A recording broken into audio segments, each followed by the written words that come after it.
Chapter 138. Wang Chong remembered all of these things deeply. These were the things that Wang Chong deeply regretted after he became the Grand Marshal of the Central Plains. It was precisely because of this that his path to saving the Central Plains was filled with twists and tribulations. Even until his death, Wang Chong was unable to surpass his limits and reach those legendary realms. As such, in this reincarnation, Wang Chong's greatest wish was to make up for the regrets in his heart. He wanted to obtain these ultimate arts that were destined to be forgotten in the future. Not only was it for himself, but it was also so that these top-notch ultimate arts wouldn't be buried in the dust of history like in his previous life. As such, on Wang Chong's list of names, the old man who possessed the great yin-yang heaven creation art had always been an important figure. However, it was a pity that the old man was too mysterious. Even that old man was extremely secretive about his unorthodox teacher, only addressing him as the evil emperor. The capital was massive, so how could Wang Chong know when he would be ambushed or where he would appear? In this aspect, Wang Chong could only ask for Wei Hao's help. There's no need to rush this matter. Just help me keep a lookout. See if there's any special old man. Wang Chong knew that he had given Wei Hao too few details, and it was no different from searching for a needle in a haystack. It would be too difficult for Wei Hao to find the evil emperor with just these few details. After driving Wei Hao around the city, Wang Chong took a look at the charity hall. Wei Hao had indeed done a good job. The entrance of the charity hall was packed with people. Clothes, food, water, and a place to rest. All of these were well prepared. In this aspect, it was much better for the Wei clan to have a specialized talent than for him to do it himself.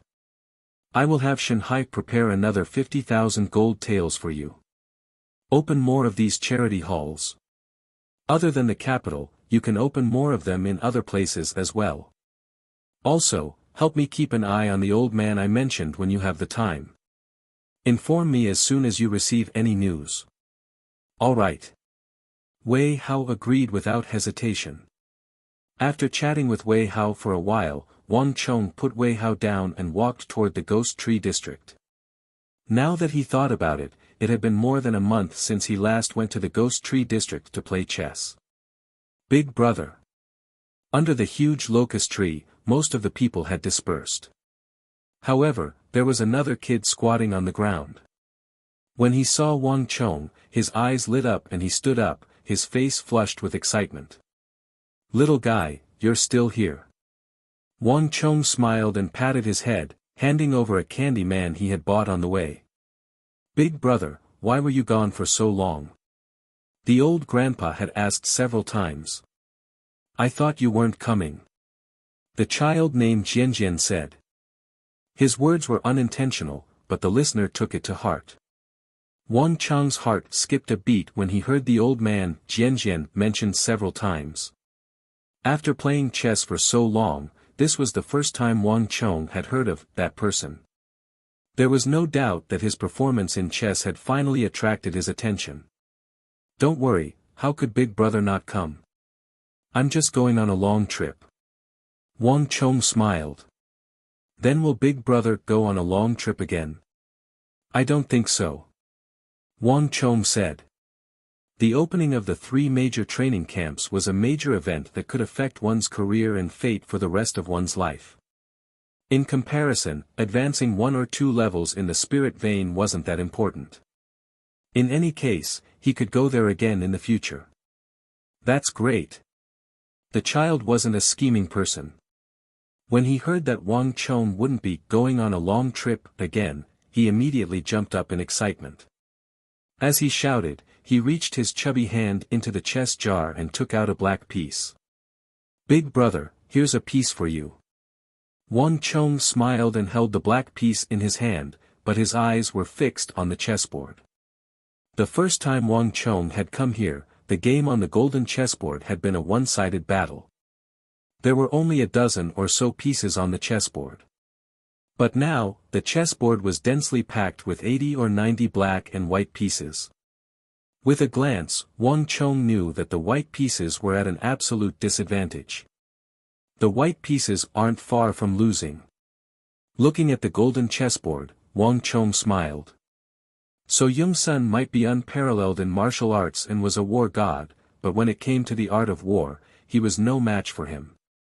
When it came to commanding battles, he had probably experienced more battles than Wang Chong in his previous life, not less. Moreover, before he transmigrated, he was already the publicly acknowledged war saint in a global strategy game. In terms of martial arts, he was naturally miles behind So Yongsun. But when it came to the art of war, there was probably no one in this world who could beat him.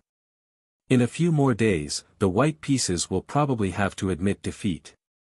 Wang Chong laughed in his heart. His way of playing chess was completely different from others. From the first day, his black pieces had been laying out a game. Looking at the situation, Su Jingchen felt that he only held a slight advantage at the moment. But after a few days, his plan would be completed. So Yongsun would know that he had no hope at all. Wang Chong might have challenged him to a duel, but to play chess with him, even if it was the war god that he respected, he had chosen the wrong opponent. Pa! As these thoughts flashed past his mind, Wang Chong put down his piece and pressed it neatly on the golden chessboard. One more thing. After leaving the Ghost Tree district, Wang Chong thought of Liu Zhizhang. It had been more than a month, and logically speaking, he should have at least 3 elixirs. Turning his horse around, Wang Chong headed straight for the falling jade pavilion. "Io, my little ancestor, eldest young master, eldest young master. You're finally here. If you're any later, something big is going to happen." In the falling jade pavilion, a lamp was lit. Seeing Wang Chong appear, Liu Zhizhang slapped his thigh with a frightened expression. "Do you know that if you don't appear, the qualification that you obtained with great difficulty will be revoked?" Then, the qualification to become a shadow that he had worked so hard to obtain would be revoked. That's 200,000 gold taels. That's 200,000 gold taels. Huh, don't exaggerate it. If something really goes wrong, can you handle it? Where's the elixir? Hurry up and hand it over. Wang Chong laughed heartily, not falling for his trick. Liu Zhizhang was from the Alchemist Alliance, and given his strength, it was only a matter of a few days. It was impossible for him to stall for time.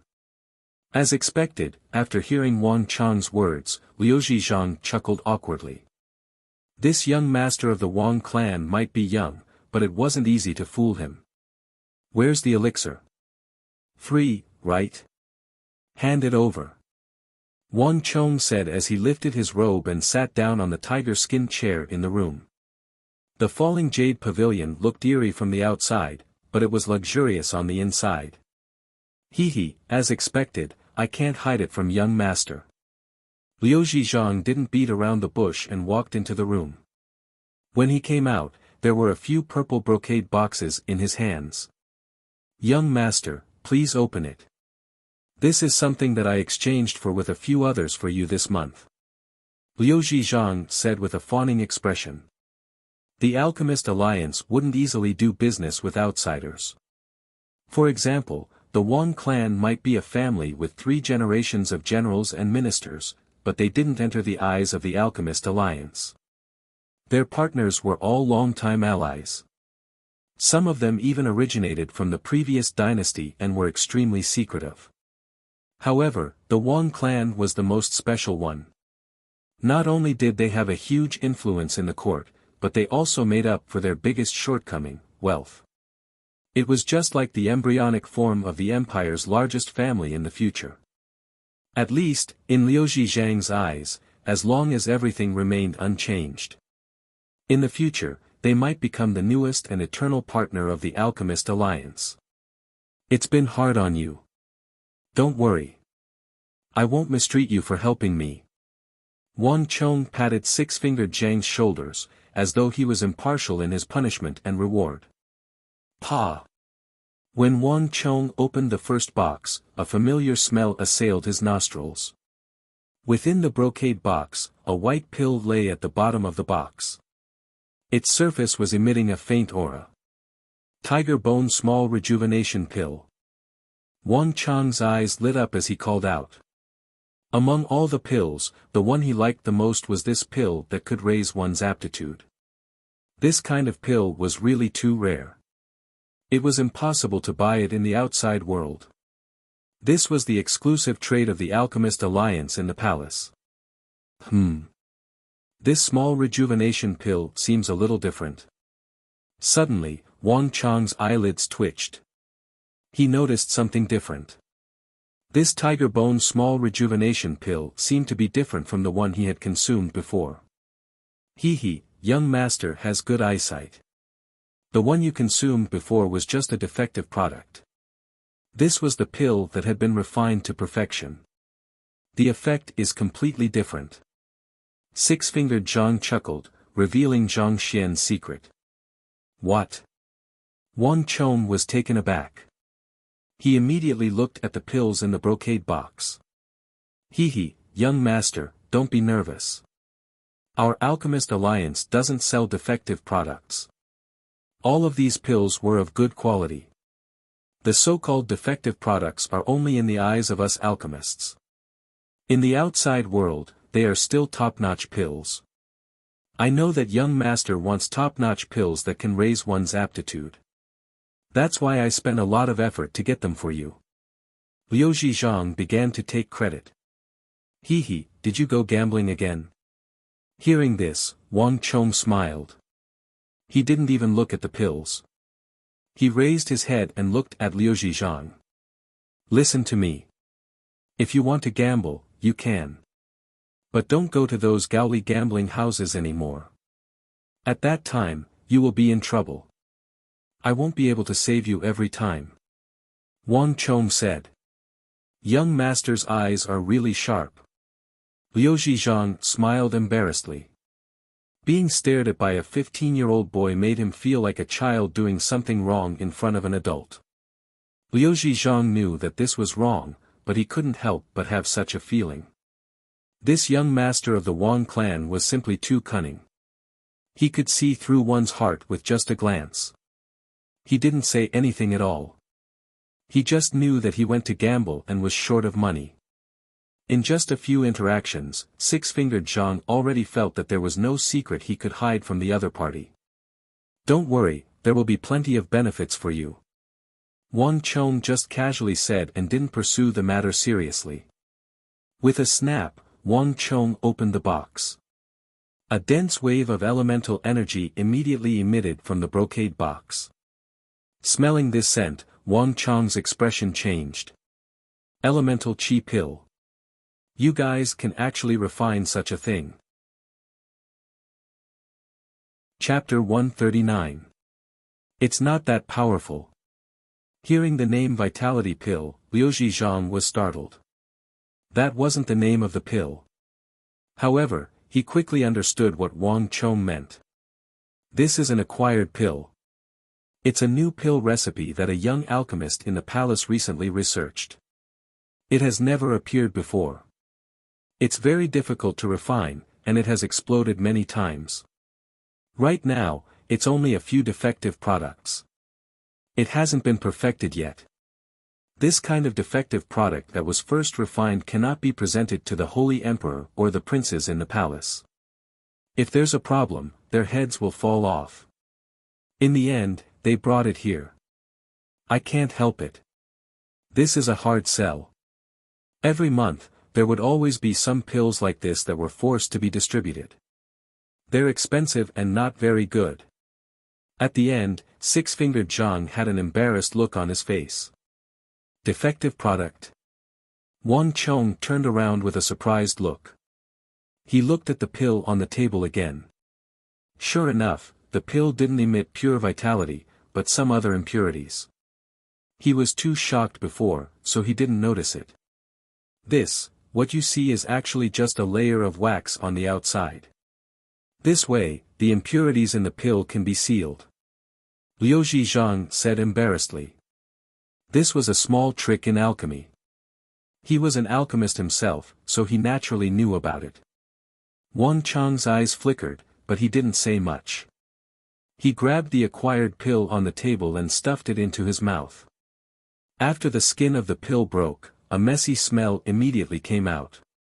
It's the smell of medicinal herbs, and it should be the kind of high-grade spiritual herbs. Wang Chong suddenly came to a realization. The alchemist probably wanted to extract the spiritual energy in the medicinal herbs, and then use some special method to refine something like the vitality pill. However, this matter was obviously not that easy. Gulp. As these thoughts flashed through his mind, Wang Chong mumbled and quickly swallowed the pill. A wave of heat exploded in his body, quickly spreading to his limbs and bones. Wang Chong felt warm all over. With the help of the Dan Qi, Wang Chong felt that his strength had increased by a notch in just a moment. Compared to before, the essence in his body had also increased a little. After a while, when the medicinal efficacy of the pill disappeared, Wang Chong finally calmed down. What 6 batches Zhang said was right. This was indeed not some essence qi pill. There was only a small amount of essence qi in the elixir, not as much as Wang Chong had imagined. Liu Zhang didn't think much of it. From an alchemist's point of view, a defective product was worthless.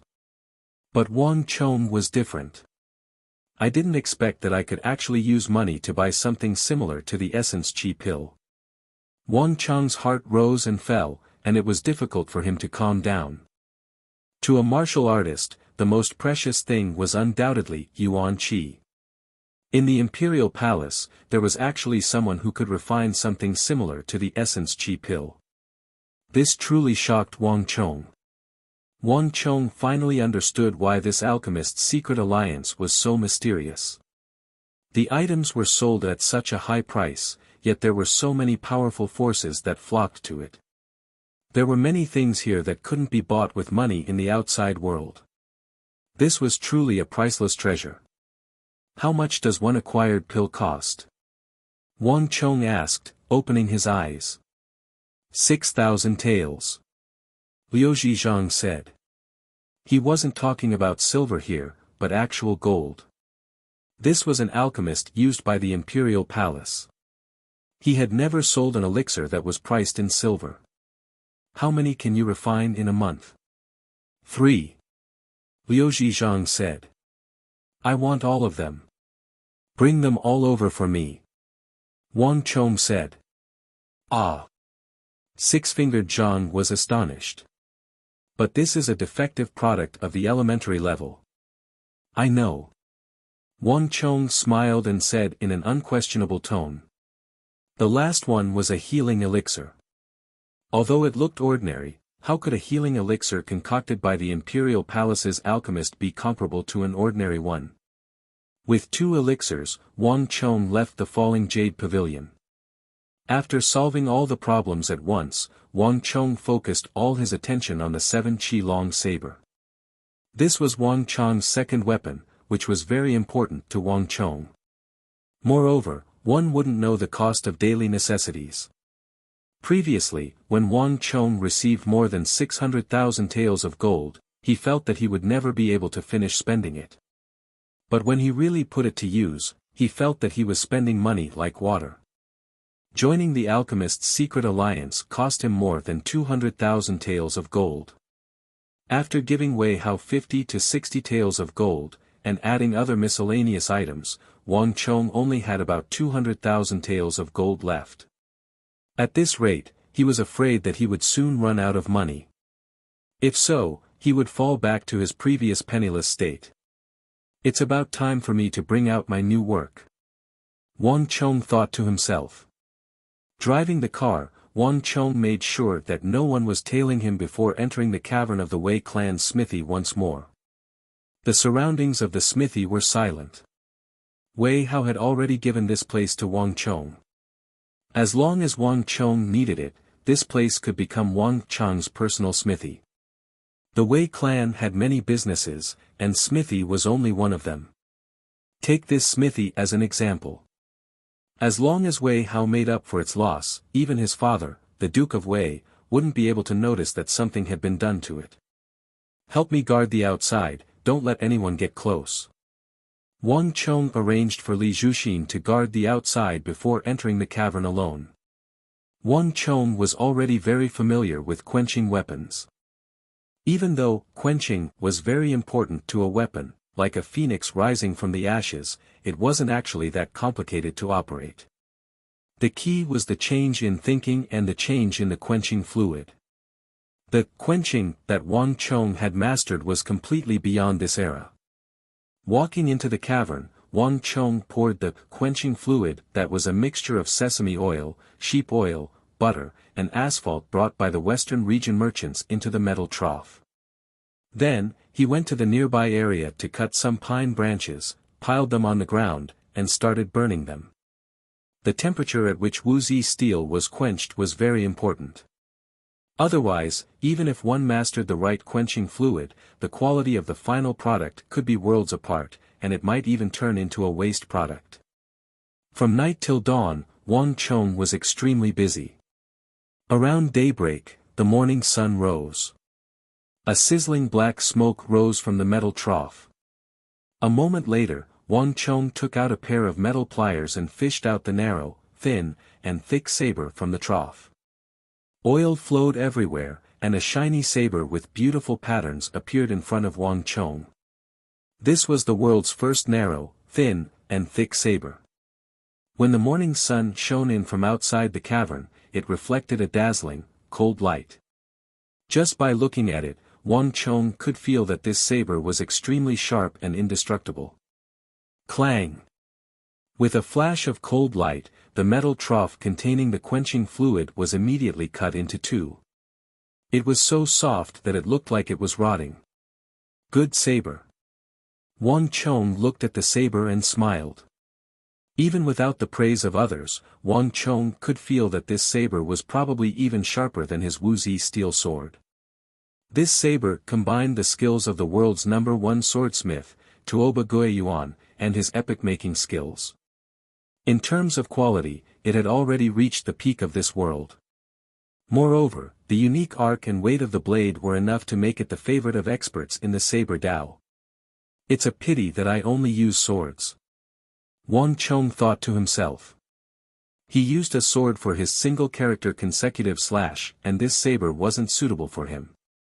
However, even a swordsman like Wang Chong couldn't bear to let go of this saber when he held it in his hands. Needless to say, those saber experts would feel the same way. This saber wasn't just sharp. Its exterior design was originally very suitable for slashing, and slashing. Now, all that's left is to temper it. Wang Chong thought to himself. To many people, a saber like Wang Chong's was already a finished product. Even if he took it out, it would be sought after by tens of thousands of people. However, Wang Chong knew that this wasn't the way to go. Although such a saber was sharp and easy to use, it was easy to break. If it was too rigid, it might not be a good thing for a saber. If he didn't solve this problem, it might be broken at a crucial moment in the hands of a top-notch martial artist. In this world, although there weren't many people who forged sabers, there were definitely people who understood sabers. At least, many people knew the principle of rigid but easy to break. For those top-notch martial artists, they could use brute force to hit the middle of the saber or close to 70% of the hilt. They would most likely be able to break the saber with brute force. If that happened, the reputation of Wuxia steel in this world would be ruined. The reputation that Wang Chong had painstakingly built up would also be destroyed. In the future, it wouldn't be so easy to make money from Hyderabad ores. That would be destroying his own reputation. Of course, Wang Chong wouldn't do such a thing. Therefore, he had to temper it. Many people thought that after quenching, the saber and sword were considered complete. However, almost no one knew that after quenching, there was actually another process called temper. This was the last process in the entire process of forging a sword, and it was also the highest and pinnacle of the process. In this world, many people hadn't even mastered the skill of quenching, let alone the epic-making skill of temper. This was a skill that Wang Chong had mastered alone. At the same time, it was his biggest and final secret in the field of swordsmithing. Without the technique of temper, a weapon like the 7-foot narrow, thick saber would never be made. If it was made, it would only be a joke and not a real weapon. Temper could eliminate the quenching and the small internal cracks caused by the hammering of the saber and sword. It could also repair and prevent the saber from deforming. This was one of the reasons. In addition, temper could further increase the performance of the saber and sword in all aspects, including sharpness, hardness, durability, and most importantly, toughness. Toughness might not sound like much, but if one thought about it, adding toughness to an extremely hard weapon was incredible. It was like wrapping a piece of ice in a fire and not melting it. Once a 7-foot narrow, thick saber had toughness, even if it was just a little bit, it would make a huge difference in performance. With toughness, the saber could be considered to have truly made up for its shortcomings and become a real top-notch weapon. Moreover, he wouldn't have to worry about being snapped by the fingers of those top-notch fighters in battle. With temper, he could add toughness to a weapon. This meant that in this world, Wang Chong had truly mastered a never-before-seen weapon-making technique. Chapter 140. The nurturing of Uncle in the cavern, Wang Chong chopped some pine branches and started a new fire. Unlike quenching, this was a small fire. There were only a few pine branches. The temperature of tempering was even lower than that of quenching, around 150 degrees Celsius. Thus, a small fire with a few pine branches sufficed. It's about time. Wang Chong placed a hand on top of the fire and felt that it was about time. Thus, he placed the quenched saber on top of the fire. A temperature of 150 degrees Celsius was extremely low, far from being able to melt Wuxia steel. In fact, it would be hard for the saber to even heat it until it was slightly red. Under such circumstances, and after being quenched, the toughness of the saber had reached an astonishing level. This meant that the tempering process was much more energy-consuming than quenching, and it required much more time and effort. If it was in the past, it would have been difficult for Wang Chong to complete the tempering of a finished Wuxia steel product.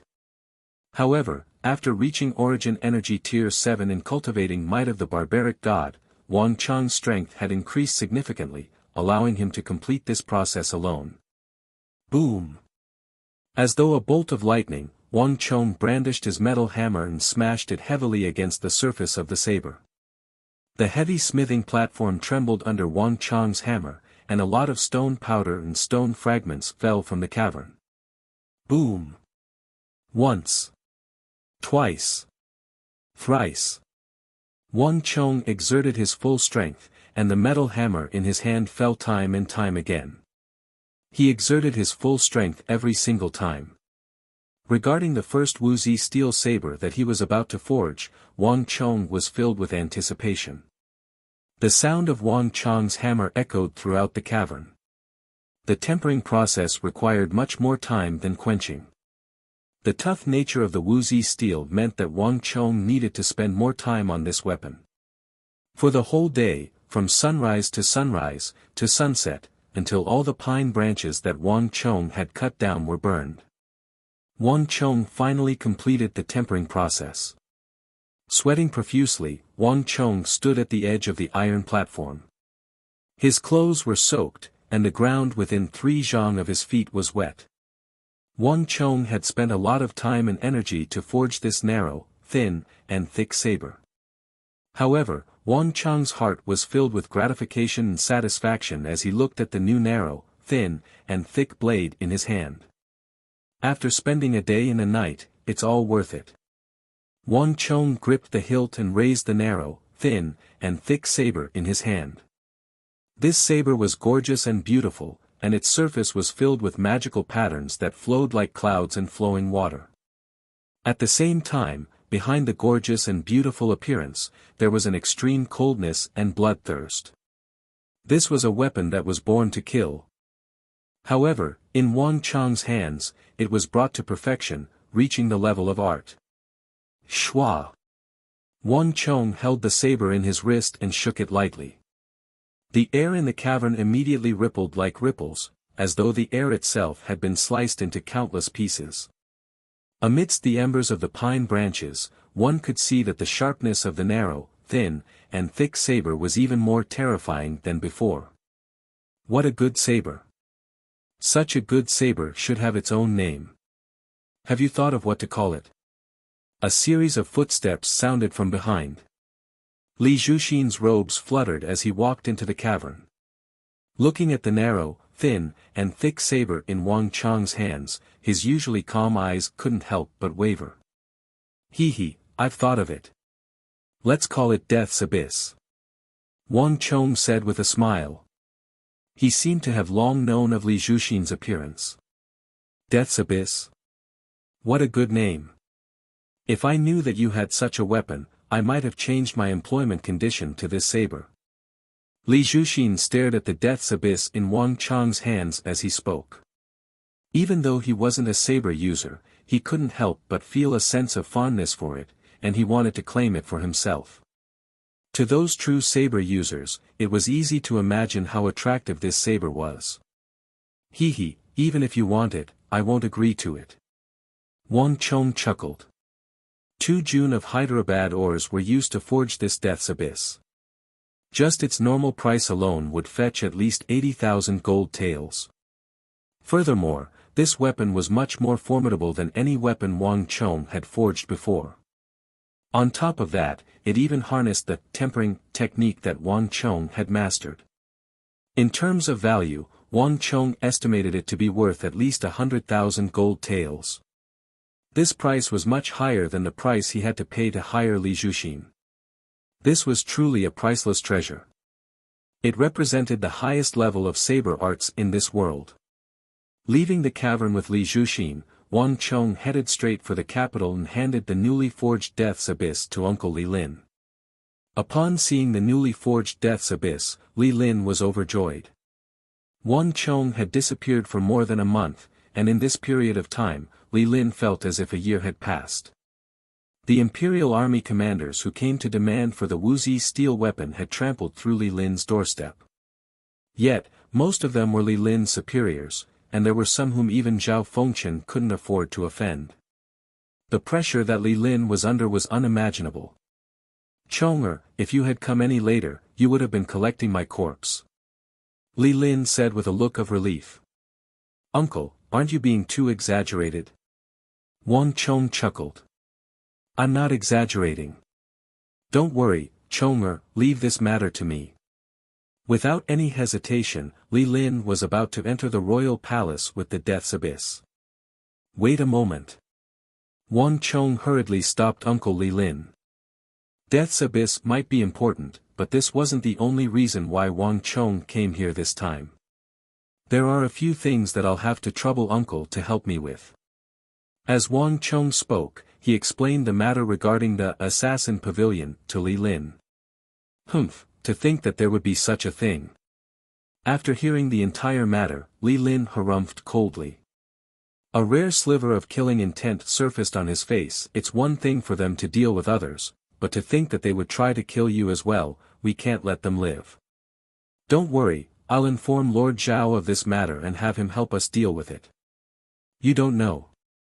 You're the apple of everyone's eye in the Imperial Army. If anything were to happen to you, even without me and Lord Zhao making a move, the commanders of the Imperial Army would tear them to shreds. Li Lin wasn't spouting nonsense. At this moment, Wang Chong had already formed a huge chain of relationships. Based on what Wang Chong said, Li Lin had received money from many people in the Imperial Army. Yet, these people were still willing to send their money over.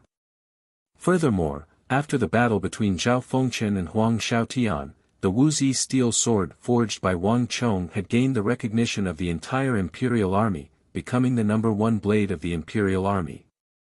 In the eyes of the Imperial Army, in the entire capital, or even the entire Central Plains, only the weapons forged by Wang Chong were worthy of the identity of an Imperial Army member. At this moment, as long as one was capable, every single Imperial Army member would look forward to receiving a Wuxia steel sword. Li Lin couldn't even collect enough money every month. If something were to happen to such a master swordsmith, it was easy to imagine how the imperial army would react. Don't worry, I know that at least 3 commanders of the imperial army would be willing to make a move on this malignant tumor. What profound martial realm expert! What assassin pavilion! In the capital, going against you is equivalent to going against the entire imperial army. I'll get rid of every single one of these malignant tumors. Wang Cheng's uncle, Li Lin, looked at Wang Cheng with disdain, and a domineering aura flowed out from him. Even Wang Cheng couldn't help but stare at him in astonishment. He had known his uncle for a long time, but he had never seen such domineering aura from him. The appearance is born from the heart, and the heart changes from the state. After being transferred out of the North Gate and promoted, my uncle's state of mind has changed as well. He has already nurtured his own domineering aura. Wang Cheng thought. Wang Cheng was delighted by this change. In his previous life, his uncle had always been a little fearful due to his relationship with the old master. However, things were different now. Men were ambitious, this was their nature. In Wang Cheng's view, this was his uncle's true self. Perhaps, it's time for that matter to be brought forward. Wang Cheng thought. In Wang Cheng's heart, every single one of his family members was his left and right arms, and they were an important force that could change his fate. This time, Wang Cheng was only here to hand over the death's abyss and have his uncle deal with the assassin pavilion. However, the domineering aura from his uncle had stirred Wang Cheng's heart. The reason why Wang Cheng helped his uncle wasn't because he wanted him to spend the rest of his life on the walls of the royal palace, or to serve as Zhao Fengchen's lackey. Toward his uncle, Wang Cheng had greater expectations and ambitions. However, with his current strength, it was impossible for him to accomplish all of this. Uncle, wait a moment. Under Uncle Li Lin's astonished gaze, Wang Cheng suddenly dived into the carriage. When he came out, he was holding a handwritten secret manual in his hand. Uncle, this is for you. Wang Cheng took the secret manual that he had hidden in the secret chamber beneath the carriage and passed it over with a single hand. Ah! For me. What is it? Li Lin looked at Wang Cheng in confusion, unable to make head or tail of what was going on. As he spoke, he subconsciously took it from Wang Cheng. Initially, Li Lin was still in a daze, but after flipping through 2 pages, his face warped in astonishment. Martial Arts Secret Manual. What Wang Cheng passed him was a martial arts secret manual, and an extremely formidable one at that. Just by flipping through a few pages, Li Lin could tell that this martial art was far more formidable than any of the martial arts he had learned before. Chenger, how did you get such a thing? Li Lin was astonished. This martial art was of an extremely high tier. Li Lin didn't believe that a teenager like Wang Cheng could possess it. Uncle, this was actually given to me by my grandfather. Wang Cheng pointed it out and pushed all of the credit to his grandfather.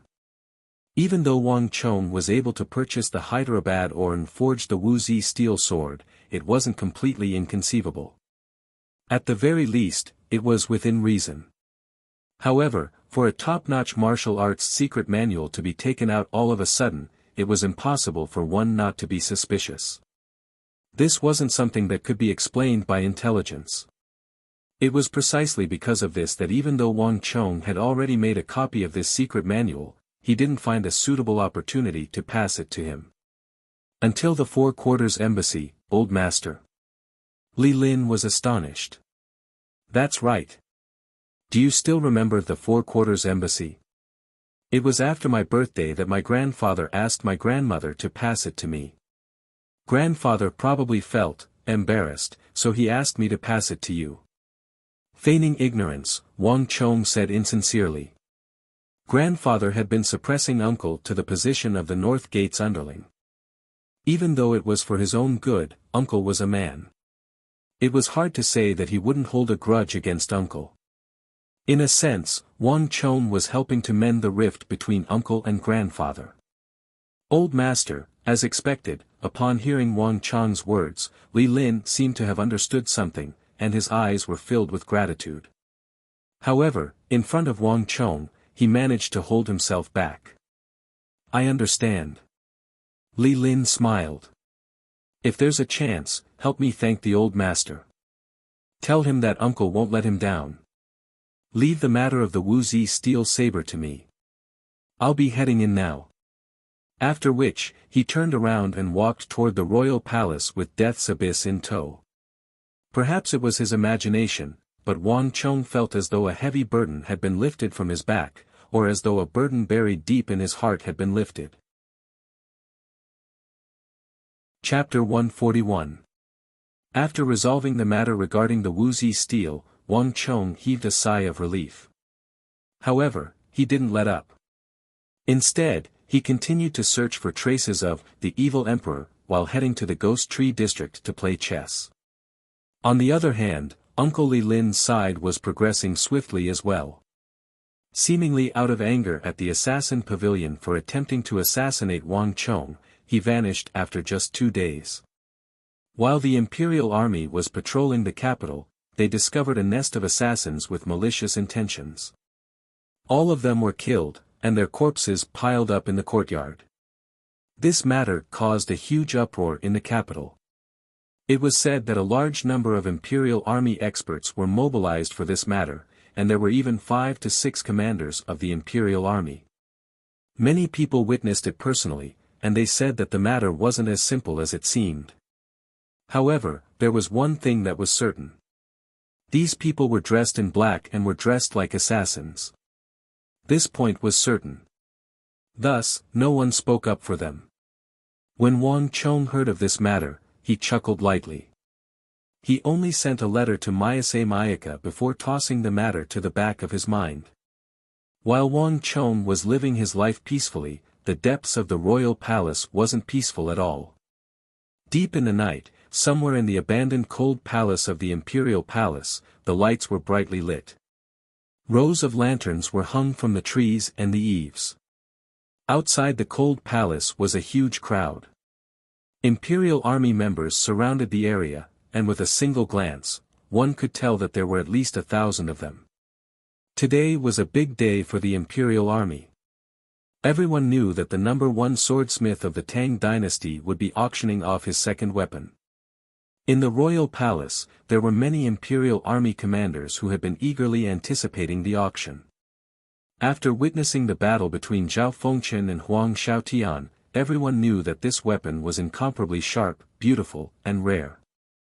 To the imperial army, it could raise their fighting prowess by leaps and bounds. More importantly, this weapon was priceless, and it was something that could only be chanced upon. To the imperial army, only this weapon could serve as a foil to their standing. After so long, it's finally time for that Gongzi to forge a new weapon.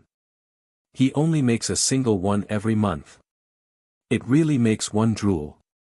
If only there were more of them. The first weapon was taken by Commander Zhao. I just don't know who will be so lucky this time. Yeah. If only I had a Wuxia steel weapon like that. What a pity, it was so expensive. I can't afford it, so I can only look around. Outside the cold palace, there was a lot of discussion. Now, everyone knew that the son of a general or minister had handed over all the Wuxia steel weapons in the imperial army to his uncle, Li Lin. There was no one in the imperial army who didn't know of Li Lin. He's here, he's here. Suddenly, there was a commotion in front. Everyone looked up and saw that the door was open. A brilliant light shone through the door. Li Lin, clad in heavy armor and a long sword at his waist, appeared in front of everyone with a dignified expression. In an instant, the noisy imperial army fell silent. Now, those who want to auction weapons can come in with the slip from before. Li Lin said solemnly. The moment these words were spoken, the imperial army commanders walked in with smiles on their faces, holding the slips of paper that Wang Chong had given them. Everyone knew that the competition for this auction would be intense. That Wuxia steel weapon definitely wasn't cheap. But money. Who the heck cared about money? As long as they could buy that invincible weapon that could cut through metal as though mud, what did money matter? In any case, the Imperial Army didn't have much expenditure. Furthermore, even if they were to run into trouble in the future, they wouldn't have to worry about not being able to sell this weapon. The 20 to 30 Imperial Army leaders walked in together. Next, those with wooden tokens can come in, Li Lin said. This was Li Lin's idea. Even though Wang Chong wanted to sell batches of credentials, Li Lin didn't think that it was necessary. As a member of the Imperial Army, he knew how popular the Wuxia steel was. No matter where he went, there would be people talking about the auction at the Blue Bottle Pavilion. There were also people discussing the battle between Zhao Fengchen and Huang Xiaotian. A Wuxia steel weapon that was said to be indestructible and could even cut a strand of hair with the slightest breeze was enough to make one's blood boil and tremble, as if they wanted to get their hands on it. It was precisely because he was part of the Imperial Army that he knew how intense this hunger was that Li Lin dared to do it. One must know that this was an Imperial Army of more than 100,000 soldiers. However, Wang Chang's Wuxia steel sword was only produced once a month. It would be strange if the Imperial Army didn't go crazy over it. Therefore, Li Lin decided to divide the auction into 2 levels of qualifications. Wang Chang's slip was the first batch, and he could enjoy a discount. The wooden plate that Li Lin opened was from the second batch, which belonged to a lower level. With a wooden token, one could participate in the auction as well. However, they had to pay 10% more than the auction price. Moreover, it was different from the ones Wang Chong had written. Li Lin's wooden token was a one-time use item.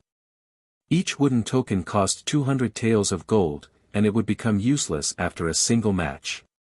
If they wanted to participate next time, they would have to buy it again. Don't think it's too expensive. In Li Lin's view, it was still too cheap. There were more than 100,000 soldiers in the Imperial Army. Even if one didn't buy it, someone else would. There was no need to worry about not being able to sell it. Furthermore, those who were able to come here and spend tens of thousands of gold taels on Wuxia steel swords would definitely not be short of 200 taels of gold. In Li Lin's view, this was the correct way to auction the Wuxia steel swords.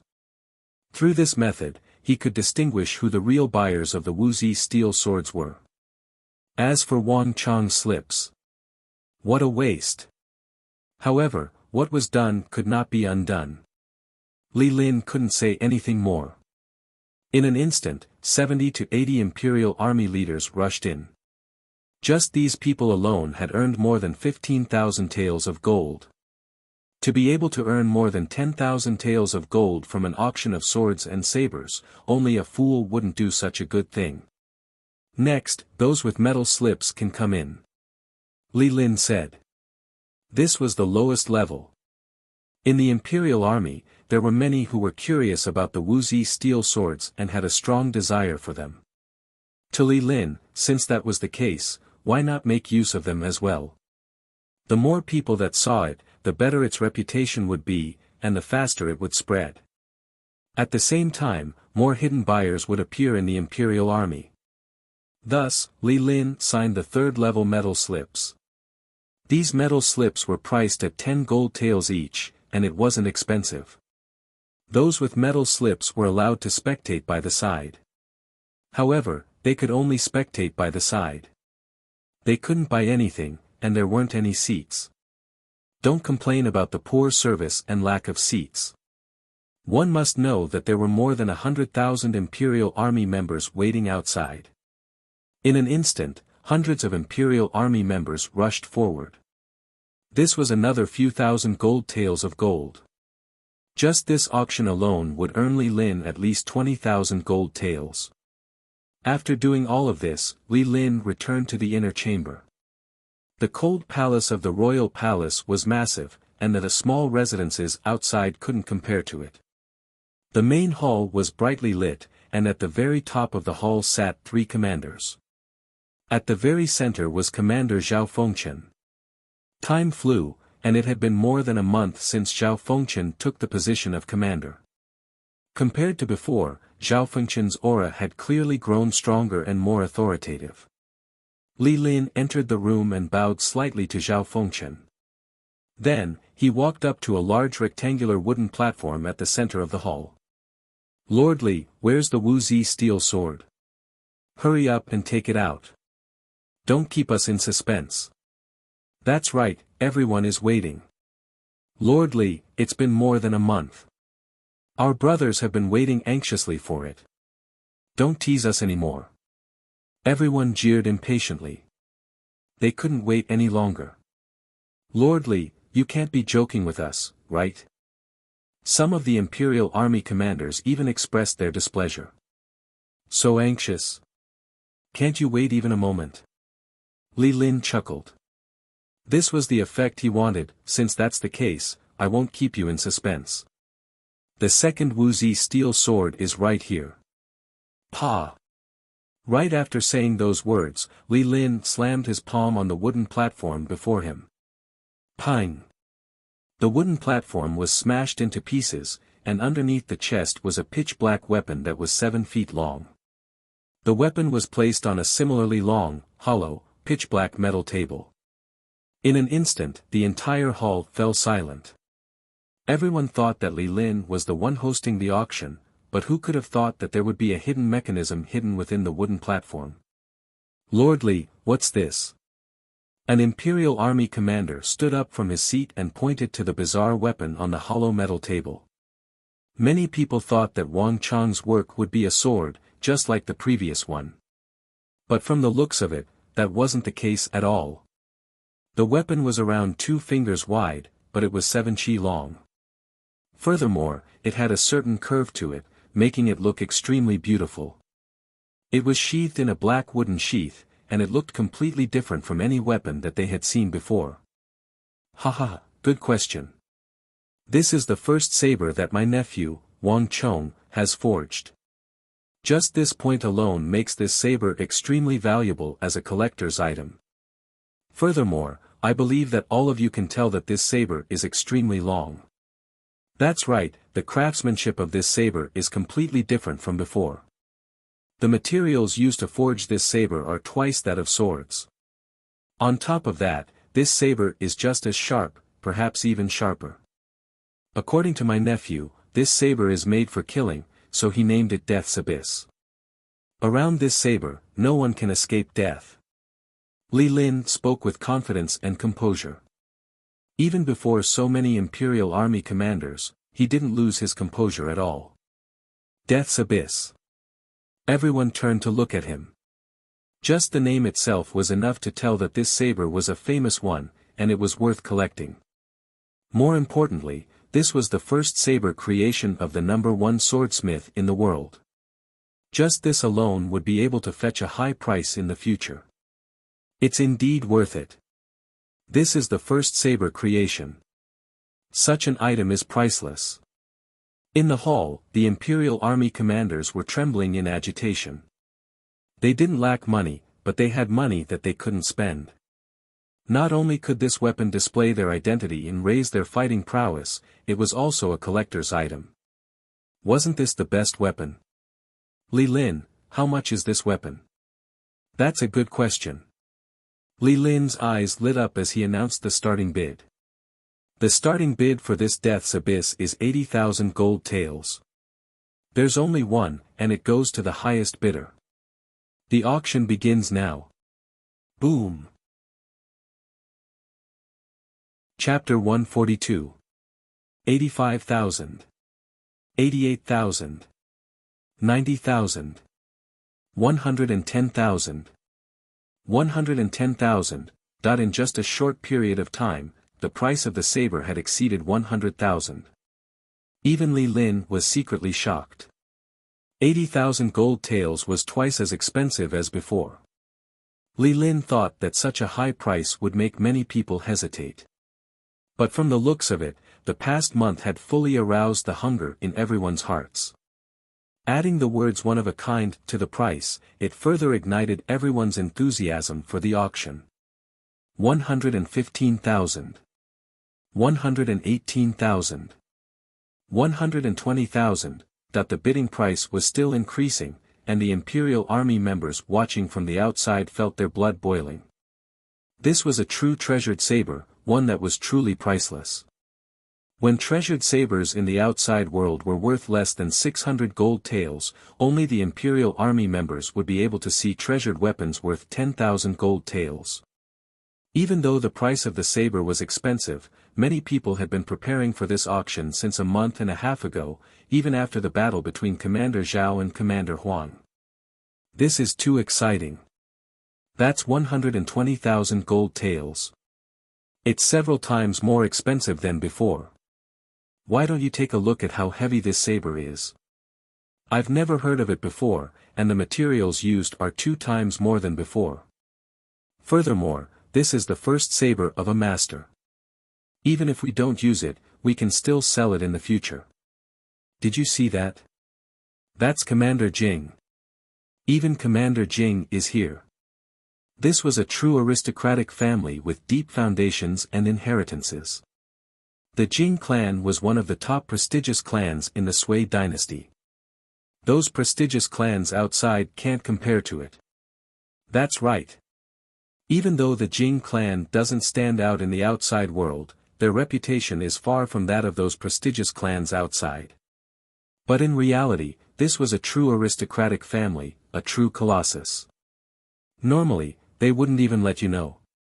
120,000 gold taels isn't much to such a secretive clan. That's right. Also, the Bai clan is a 6th-generation Imperial Army general. It would be a wonder if they would let such an opportunity slip by. There are too many monks and not enough gruel. At the back of the hall, the faces of the crowd were flushed red, as though they were on steroids. They were even more excited than those who were participating in the auction. It was truly worth it to be able to spectate here for 10 gold taels. In the Imperial Army, who would care about 10 gold taels? 139,000. 140,000. 141,000. 142,000. 142,500. That there was a limit to the value of any weapon, but it was not infinite. When the price reached 140,000, the increment gradually slowed down. Obviously, in everyone's hearts, the true price of this weapon should be around 150,000, not more than that. Not bad. Behind Li Lin, Zhao Fengchen nodded slightly. This price had already exceeded his expectations. It was quite good. It was apparent that this weapon was very popular among the Imperial Army. Hee. Logically speaking, this price was not bad. However, Li Lin couldn't help but laugh when he saw this scene. He had heard from Wang Chong before. This time, the sword was very similar. It used a new technology, and compared to the previous Wuxia steel weapons, there was an additional process. Almost immediately, Li Lin keenly realized that there was a huge business opportunity in this. Everyone, speaking of which, none of you have seen a real saber. Now, I'll let everyone take a look. Li Lin suddenly grabbed the hilt of the saber and pulled it lightly. Clang! A clear and melodious dragon's roar resounded in the ears of everyone in the hall. Following that, a cold light leaped up like a flood dragon and streaked across the ceiling above the hall. All the lights in the room suddenly dimmed at this moment and were robbed of their light. Everyone's heart skipped a beat. When they took a closer look, they realized that Li Lin was holding a uniquely shaped saber. This was a 7-chi long saber. From the tip of the saber to the hilt, it was an extremely uniform length of 2 fingers. On top of that, the massive arc of the saber seemed to exude a soul-stirring sense of beauty. What was even more stifling was the magical inscriptions on the saber. It exuded an extreme sense of beauty, and at the same time, it exuded an intimidating sense of aggression. It was as though the saber had left one's grasp and was preparing to launch an attack, exerting an immense pressure on one's heart. In an instant, the originally noisy hall suddenly became extremely quiet. Zhao Fengchen was just about to pick up the tea goo on the table, but upon seeing this sight, he was stunned for a moment, and his hand was just about to press down on it. As he was in a rush, he didn't have the time to take a good look at the saber that Li Lin had brought over. He thought that since they were both made of Wuxia steel, there shouldn't be much of a difference between them. However, Zhao Fengchen suddenly realized that the saber in Li Lin's hand was slightly different from his. It wasn't just in terms of appearance. Swoosh! Seeing that he had attracted the attention of the entire hall, Li Lin nodded in satisfaction. Shua! With a flick of his wrist, Li Lin brandished his saber in the air. Li Lin's movement wasn't huge, but the effect of his saber was astonishing. Hoo! The temperature in the massive hall suddenly plummeted, and from where Li Lin was standing, a huge gale suddenly blew. Due to Li Lin's slight movement, the calm air flow suddenly fell into disorder. The air seemed to have been sliced into millions of pieces, and even the area in front of the empty metal table was torn apart, forming numerous vortexes. On Zhao Fengchen's left and right, upon seeing this sight, the eyes of the two commanders who weren't too concerned abruptly narrowed and their faces warped. How sharp! Li Lin's strength was on a completely different level from that of Wang Chang's. The commotion caused by his saber was far greater than that of Wang Chang's. Everyone present was an expert, and with a single glance, they could tell that Li Lin's saber was sharp to the extreme. It was on a completely different level from Zhao Fengchen's saber. Ah! My clothes! The Imperial Army members participating in the auction suddenly exclaimed in shock. An Imperial Army member lowered his head to look at the undergarments that were exposed from his collar in shock. Unknowingly, the undergarments that were exposed had been torn apart by Li Lin's saber. At this moment, everyone looked at the 7-chi-long saber in Li Lin's hand once more, and their gazes immediately changed. This saber was simply too sharp. Wielding such a saber, it wouldn't be a problem for him to challenge an even stronger opponent than him. Not only would he not be at a disadvantage, his opponent might even be intimidated by him. 150,000 taels. Lord Li, I want this saber. Suddenly, someone raised his hand and shouted loudly. 160,000 taels. I want it, 180,000 taels. 190,000 taels.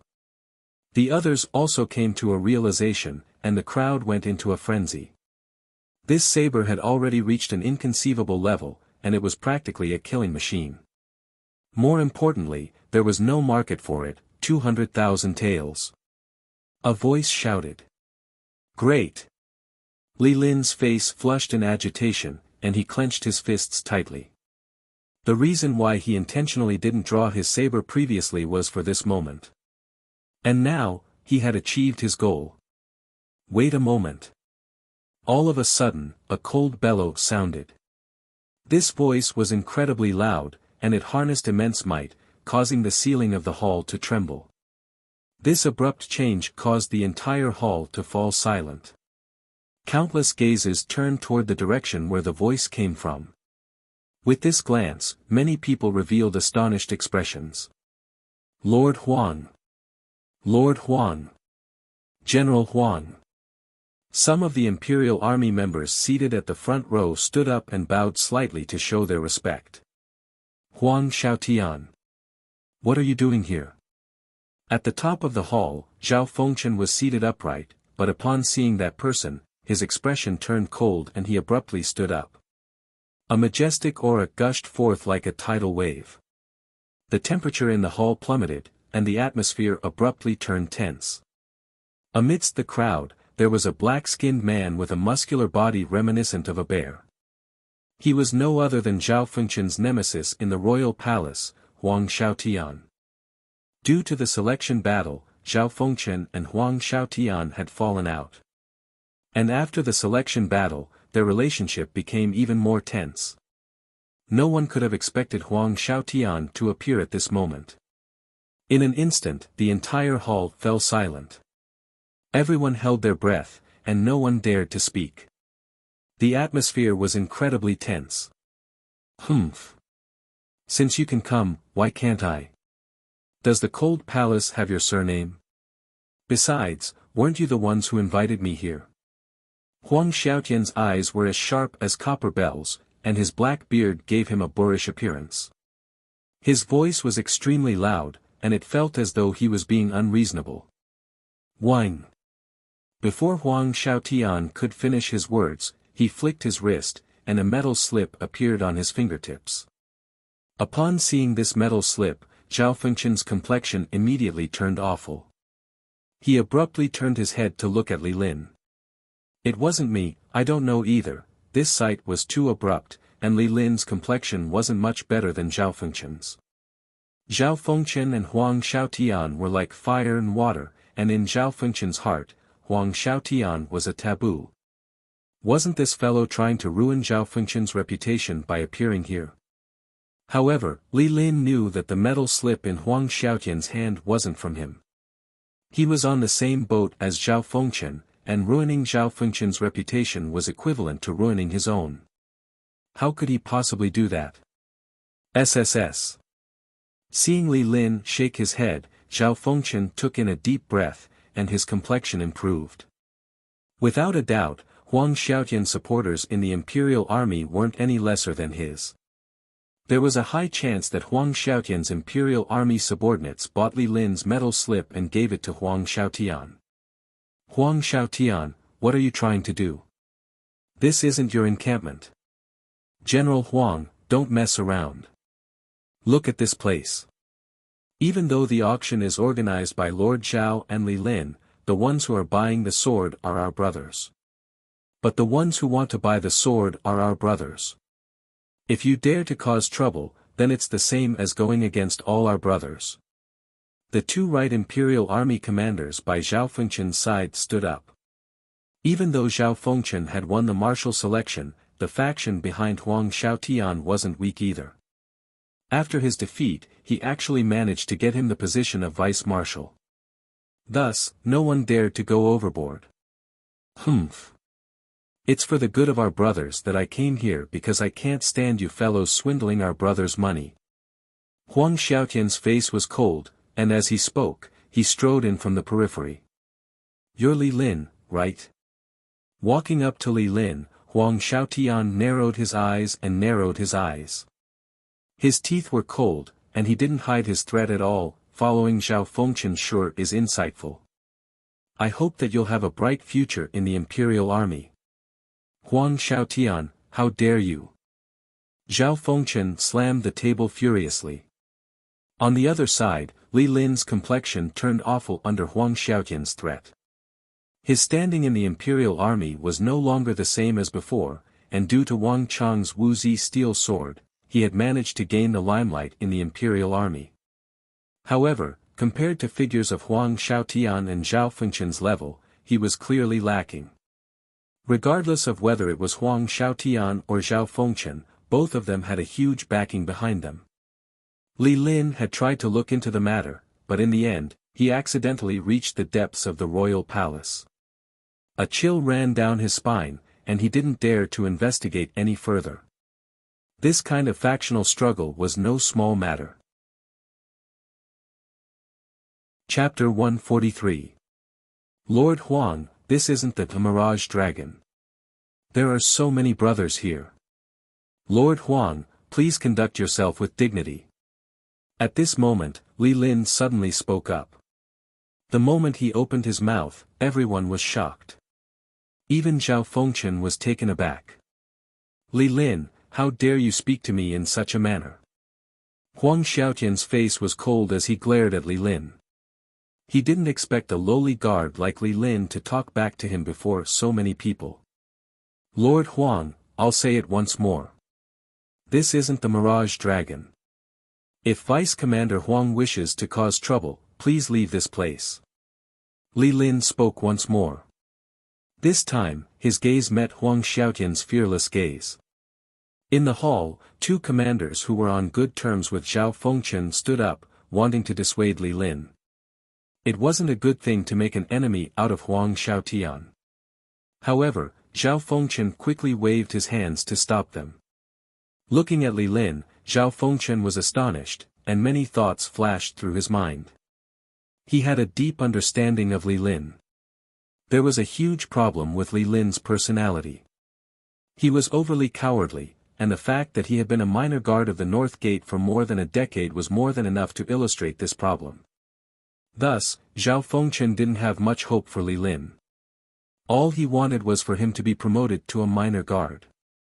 Yet, Li Lin actually dared to talk back to Huang Xiaotian before so many people. This left him astonished. In that instant, Zhao Fengchen could vaguely sense a change in Li Lin. It seems like he's really different. Zhao Fengchen's eyes flickered. He suddenly had a different opinion of Li Lin. How dare a minor guard like you speak to me in such a manner? Huang Xiaotian's gaze was incredibly cold. If looks could kill, Li Lin would have died many times over. Huang Xiaotian had never been polite to those who dared to offend him. But in the end, Huang Xiaotian didn't make a move. Humph. You're just a trash who relied on a woman to climb up. On Duke Zhou's account, I won't teach you a lesson this time. Pa! Huang Xiaotian's palm shot forward, and with lightning speed, he grabbed the death's abyss in Li Lin's hand. Boom! Li Lin didn't even have time to react before he was sent flying by this huge force. He staggered and only managed to stabilize himself after taking a few steps back. His face was extremely red. Li Lin could be considered an expert in the Imperial Army. But compared to a future big shot like Huang Xiaotian, there was still a huge gap. Even though Huang Xiaotian had lost to Zhao Fengchen, he was still one of the top experts in the future Imperial Army beneath the three marshals. How could Li Lin be his match? Brothers, please take a look. I, Huang Xiaotian, am not here for a personal grudge. It's just that I can't bear to see these fellows swindle others of their wealth. Huang Xiaotian easily snatched Death's Abyss from Li Lin's hand. His right hand gripped the hilt of the saber and slowly turned it around in the hall. A series of cold gleams swept through the void, causing everyone's eyes to be dazzled. However, Huang Xiaotian's face was filled with disdain. It was as though this wasn't some treasure saber, but a worthless piece of scrap metal. Huang Xiaotian, what are you trying to do? Zhao Fengchen suddenly spoke with a cold expression. Humph, didn't I tell you? I can't bear to see you swindlers, so I'm here to expose you. Huang Xiaotian turned to look at Zhao Fengchen and sneered coldly. A powerful aura emanated from his body. What is hard is easy to break.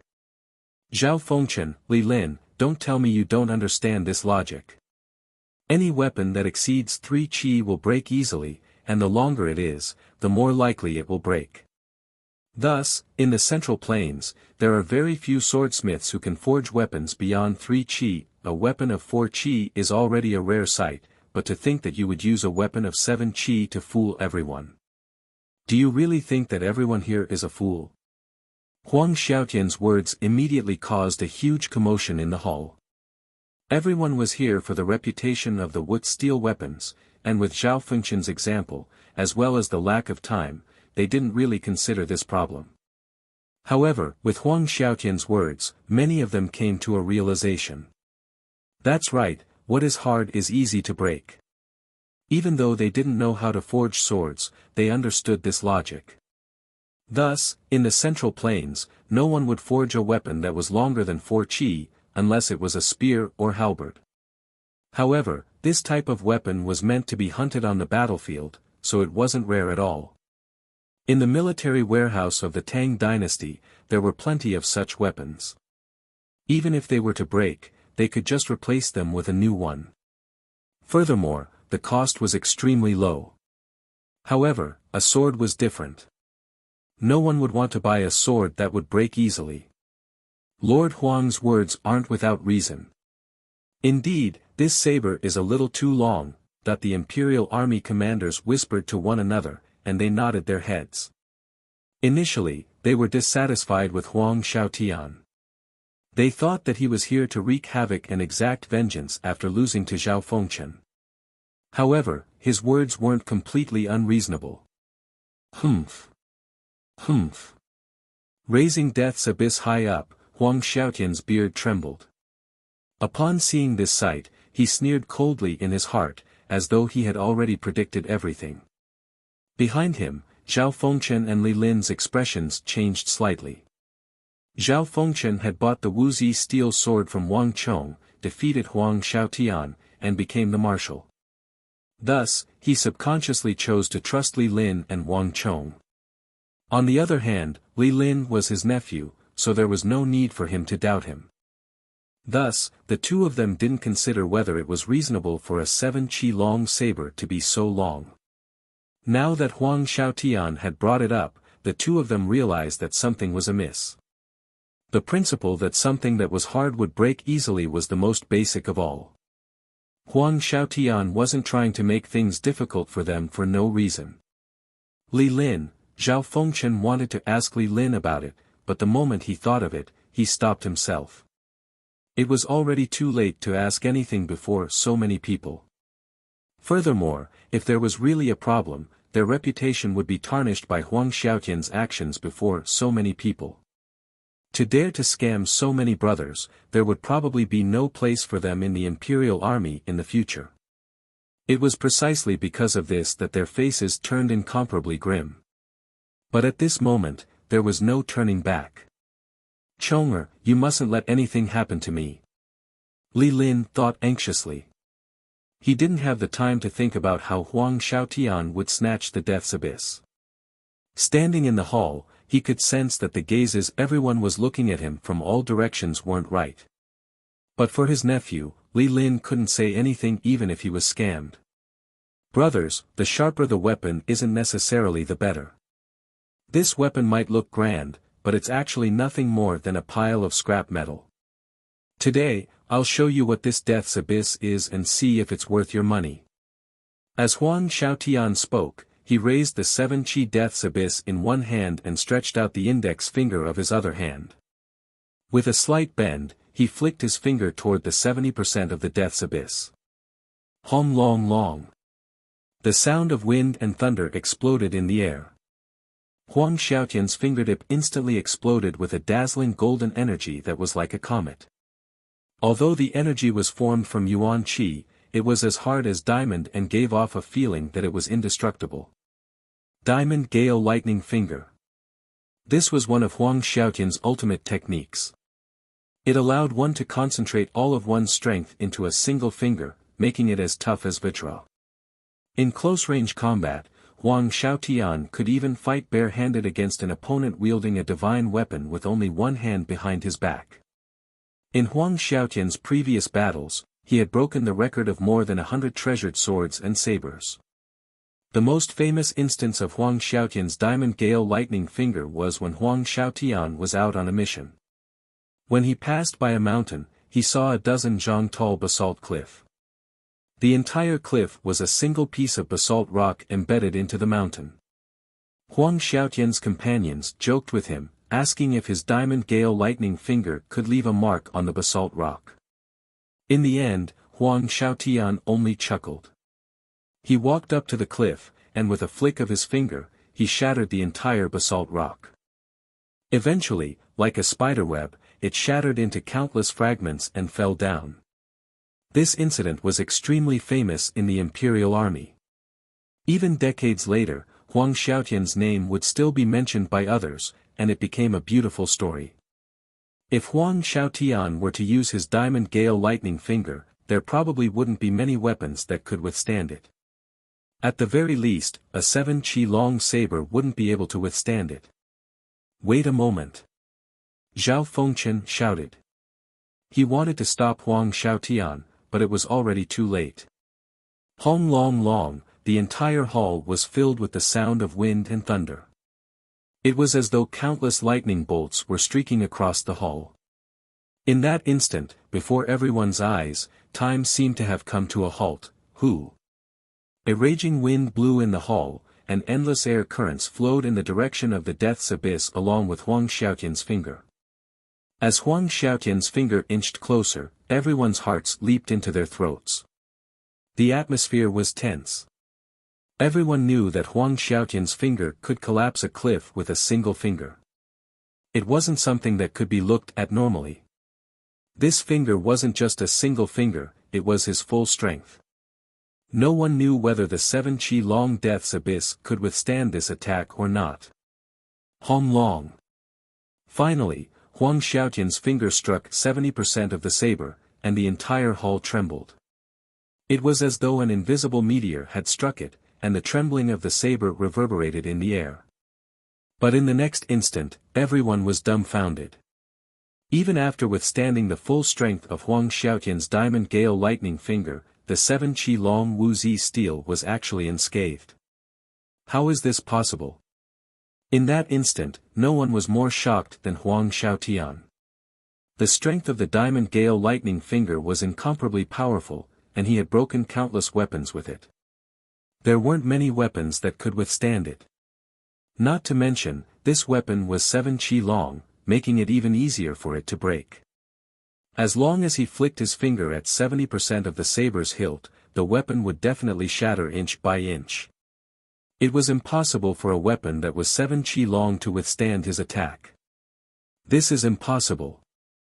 Huang Xiaotian flicked his finger at the saber once more. This time, it was fast, hurried, and heavy. Hong Long Long. The ground trembled, but the 7 Qi Long Death's abyss in Huang Xiaotian's hand remained unharmed. In that instant, Huang Xiaotian's face paled. Just as Huang Xiaotian was about to flick his finger for the third time, Zhao Fengchen finally couldn't stand it anymore.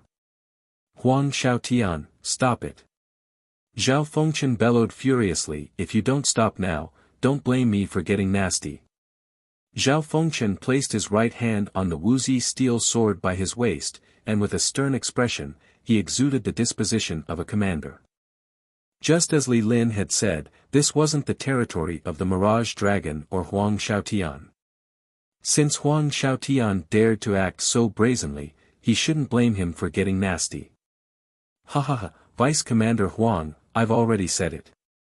You're here to cause trouble. What do you mean by you can't stand us? You're here to exact vengeance. At this moment, Li Lin couldn't help but burst into laughter and heave a sigh of relief. In that instant, he nearly died from fright. If Huang Xiaotian were to break down, he would have no place in the imperial army at all. In fact, even Zhao Fengchen wouldn't be able to tolerate him.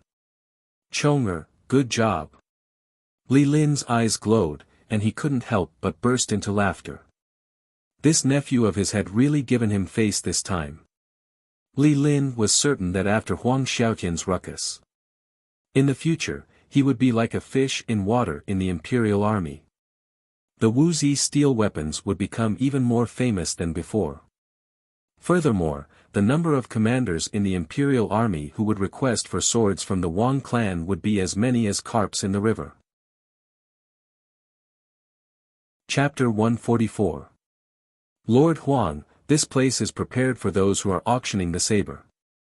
If you don't wish to auction this saber, please leave. Also, even if Lord Huang wishes to buy it. Li Lin glanced deeply at the metal lot in Huang Xiaotian's hand, and an indiscernible smile appeared in his eyes. Lord Huang, I'll have to ask you to change the metal lot next time. This metal lot that costs 10 gold taels each, can only stand at the very back.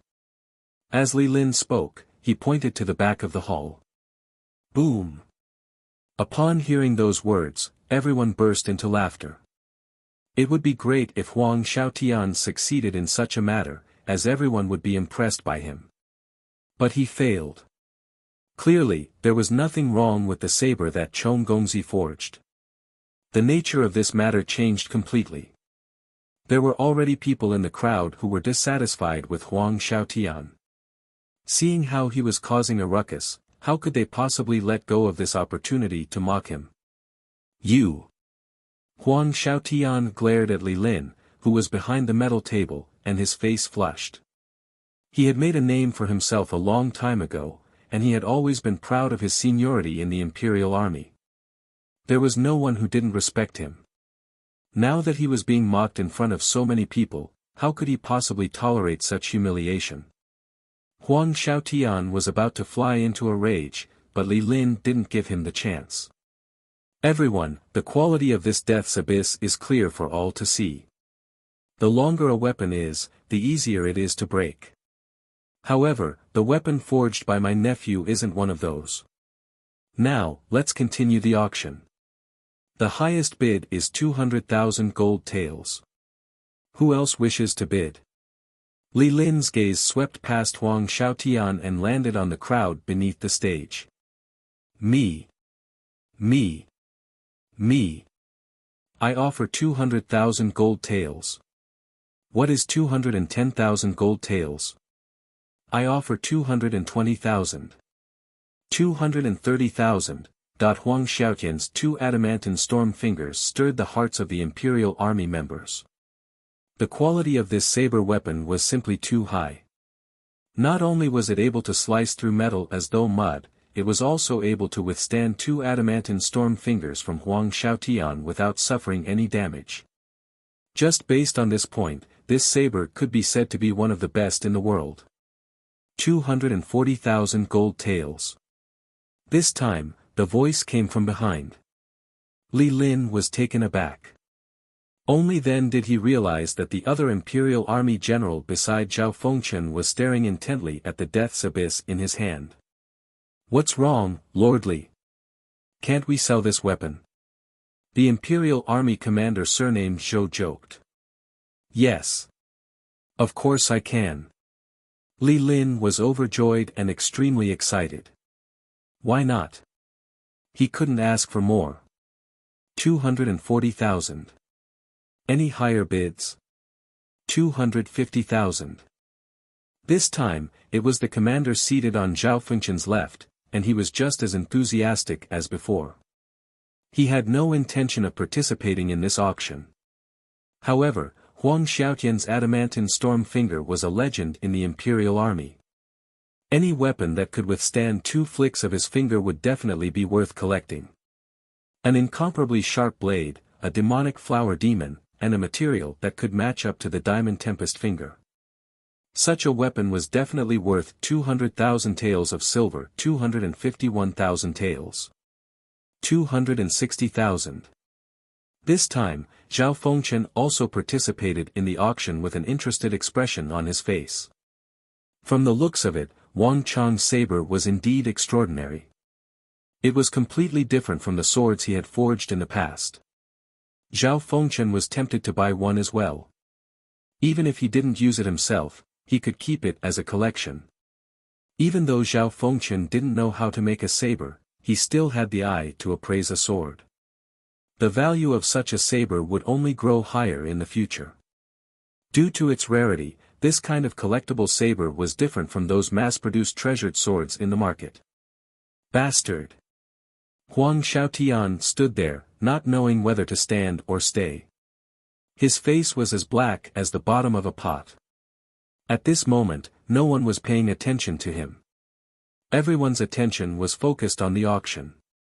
What left Huang Xiaotian even more embarrassed was that these people weren't intentionally ignoring him. Rather, they were truly uninterested in him. Everyone's attention was focused on the saber. 300,000. Boom! Just as everyone was fiercely fighting over the saber, a thunderous voice suddenly came from outside the door. That voice was filled with immense might, causing the tiles on the roof to tremble. When the crowd heard that voice, they instinctively felt a deep sense of respect. Who? His cloak fluttered, and an authoritative figure suddenly appeared at the entrance. The aura he exuded seemed to be able to tear apart the world, and it felt as though one was looking up at the world. In front of this majestic and tyrannical aura, everyone felt as insignificant as an ant. G. Grand Marshal.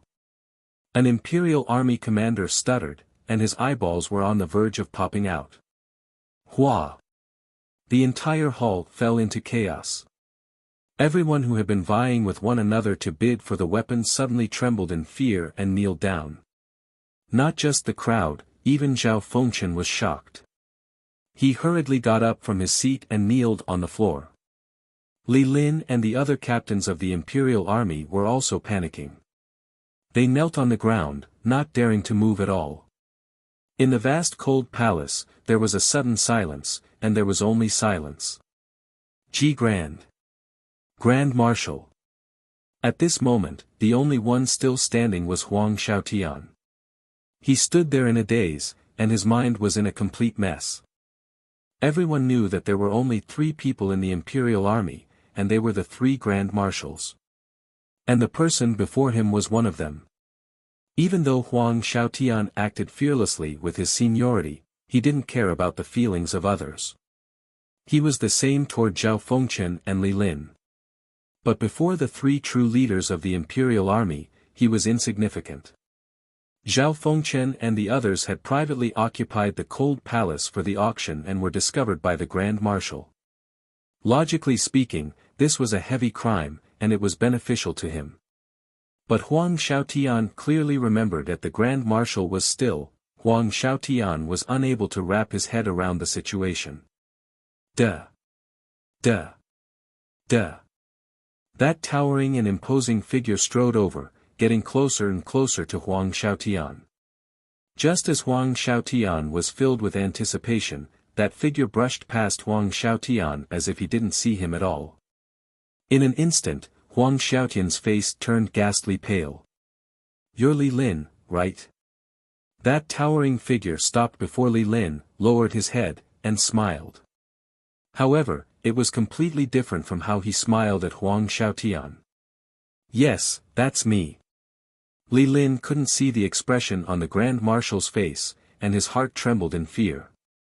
"I've always been looking for a saber that suits me. But it's a pity that I haven't found one. I like this saber a lot." As the majestic, disdainful, and domineering voice spoke, he stretched out his hand and stroked the blade. Immediately, a clear and melodious buzzing sound rang out. It was very pleasant to listen to. It's a pity that the inscription on it is too weak. It's not worthy of a top-notch weapon of this quality. But it doesn't matter, I can get someone to inscribe it again. The Grand Marshal spoke as he twirled the saber in his hand, as though he couldn't bear to part with it. Li Lin's face fell to the ground, and he suddenly recalled something. That's right. Of the 3 Grand Marshals, one was indeed a saber expert. However, he had never heard of him using a saber.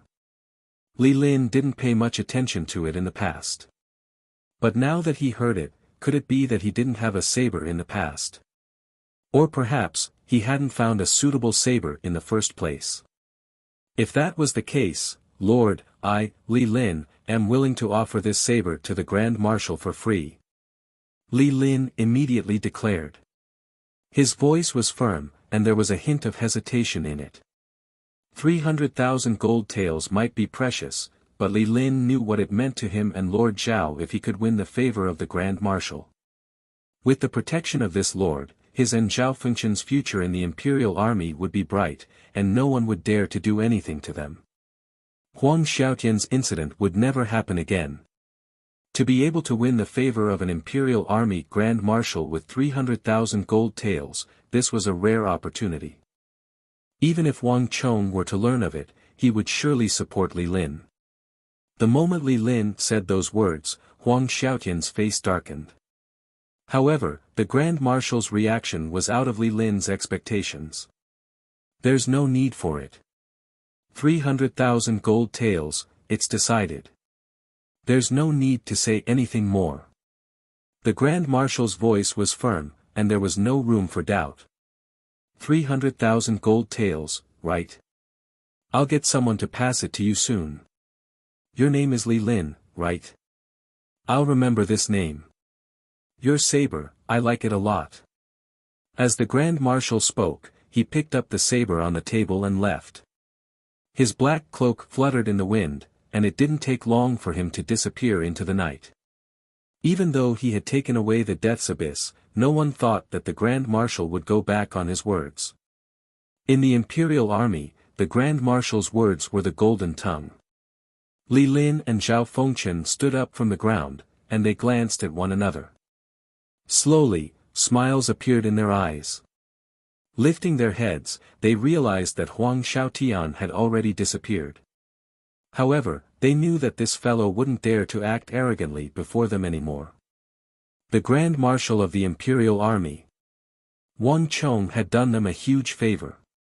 Putting aside the matter regarding the Imperial Army, after handing the Death's Abyss to his uncle, Wang Chong began searching for the evil emperor while heading to the Ghost Tree District to play chess. There was still no news of the evil emperor, and Wang Chong didn't know where to look for him. Thus, his progress was slow. On the other hand, in the Ghost Tree District, on the golden chessboard, Wang Chong was pushing his opponent closer and closer, and he was gaining the upper hand. He had almost cornered his opponent. On this day, Wang Chong arrived at the Ghost Tree District. Just as he was about to continue playing chess, he realized that a white-haired elder had suddenly appeared on the other side. This white-haired elder had a skinny figure, and he was dressed in a simple black robe. His right hand was holding onto a white stone, and his back was leaning against a Chinese scholar tree. He was kneeling on the ground, staring at the chessboard in a daze. SSSS. Upon seeing this sight, Wang Chong took in a deep breath. He felt as though his blood had congealed, and a huge shock surged through his soul. So Young-sun. Wang Chong's mind buzzed, and he felt as though the entire world had dimmed. In an instant, the only thing left in the world was the white-haired elder leaning against the tree. After nearly 2 months, Wang Chong finally met the elder whom he had yearned to meet in his previous life, the elder whom he respected the most, the war god of the Tang dynasty. Chapter 145. Wang Chong had never seen So Young-sun before, but Wang Chong knew that this person had to be So Young-sun. There was no earth-shattering aura, no shuddering majesty. The old man before him looked just like any other ordinary old man. If he hadn't known beforehand, if he hadn't known the details of this chess game, Wang Chong would never have guessed that this old man in black with a white chess piece in his hand was the famous war god of the Tang dynasty, So Young-sun. An undefeatable legend that many knew had passed away long ago. Under an old locust tree in the western district of the capital, there was an ordinary golden chess game. This war god had chosen a successor for his legacy in his twilight years. Wang Chong felt his eyes burn. Thinking of the living war god of the Tang dynasty standing in front of him, he couldn't help but feel a surge of excitement. A man who stood alone against 10,000, a man who used his life to save the people in the last moments of his life, a man who lived up to his beliefs was worthy of everyone's respect. It was the same for Wang Chong. But very quickly, Wang Chong calmed himself down. So Young-sun's sudden appearance here was beyond his expectations. But this didn't mean that he would be able to smoothly inherit his legacy. The difficulty of inheriting the art of god and demon obliteration was absolutely maxed out. In his previous life, he wasn't the only one who had sat in front of this golden chess game. There were also many who could solve the game. But in the end, not a single one was chosen. So Young-sun dared to ignore the emperor's edict. So Young-sun even dared to reject the noble prince without hesitation. One could imagine the difficulty of inheriting the art of god and demon obliteration. It wasn't a coincidence that the art of god and demon obliteration was so famous. There was a big reason behind it. So Young-sun's personality played a big part. No one knew what his exact criteria for choosing a disciple was. Moreover, even if he was accepted into the sect, he would soon be kicked out of the sect. This kind of thing had happened before in his previous life. Wang Chong did not dare to be careless. So Young-sun's appearance was only the beginning. The next test was the most important. At this thought, he strode towards the locust tree. Old man. In front of So Young-sun, Wang Chong bowed respectfully, then sat down across from him, separated by the golden chessboard, as if he had come to play an ordinary game of chess and to meet an ordinary old man. So Young-sun quietly came out of the Su mansion. He wore a simple robe and restrained his overwhelming aura. He was traveling in a low-key manner. Obviously, he did not want anyone to discover his identity. At a time like this, Wang Chong naturally wouldn't say something like "senior" or something along the lines of being well-behaved and trembling with fear. At a time like this, it would be better to be more casual and at the same time show appropriate respect. So Young-sun did not speak. His thick eyebrows were tightly knitted as he stared at the black and white chess pieces on the golden chessboard, as if he didn't notice Wang Chong. "Brother, you are so awesome. Grandpa has been sitting here for half a day. He still doesn't know where to place his next move." At this moment, a childish voice came from the side. The chubby kid, Dai Jianjian, was standing behind So Young-sun's right shoulder. He was licking a red and sweet candied haw while looking at Wang Chong with admiration. Although he was young, he had been watching the chess game every day. He could tell a thing or two. The big brother he met this time seemed to be very powerful. The old grandpa actually didn't know where to place his next move.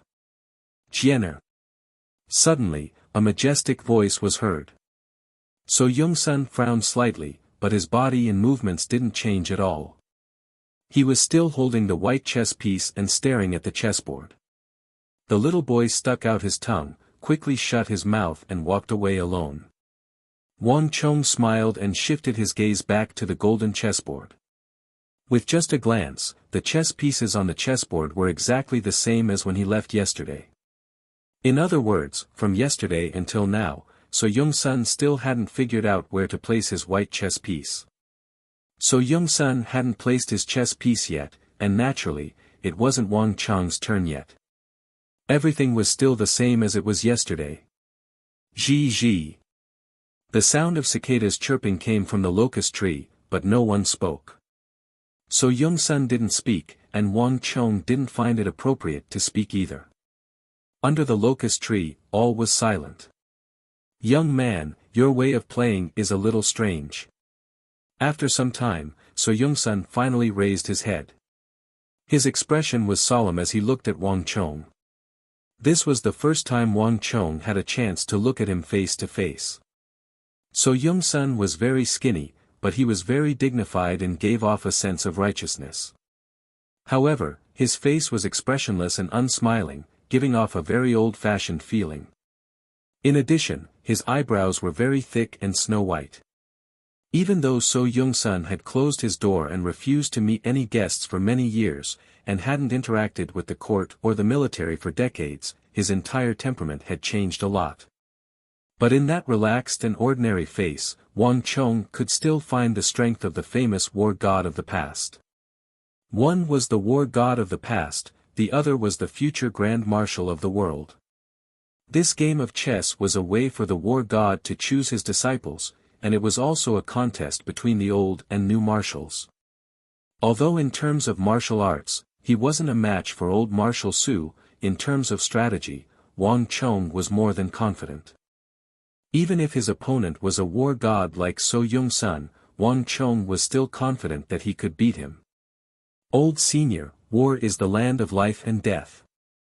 There is only victory and defeat. What is good and evil?"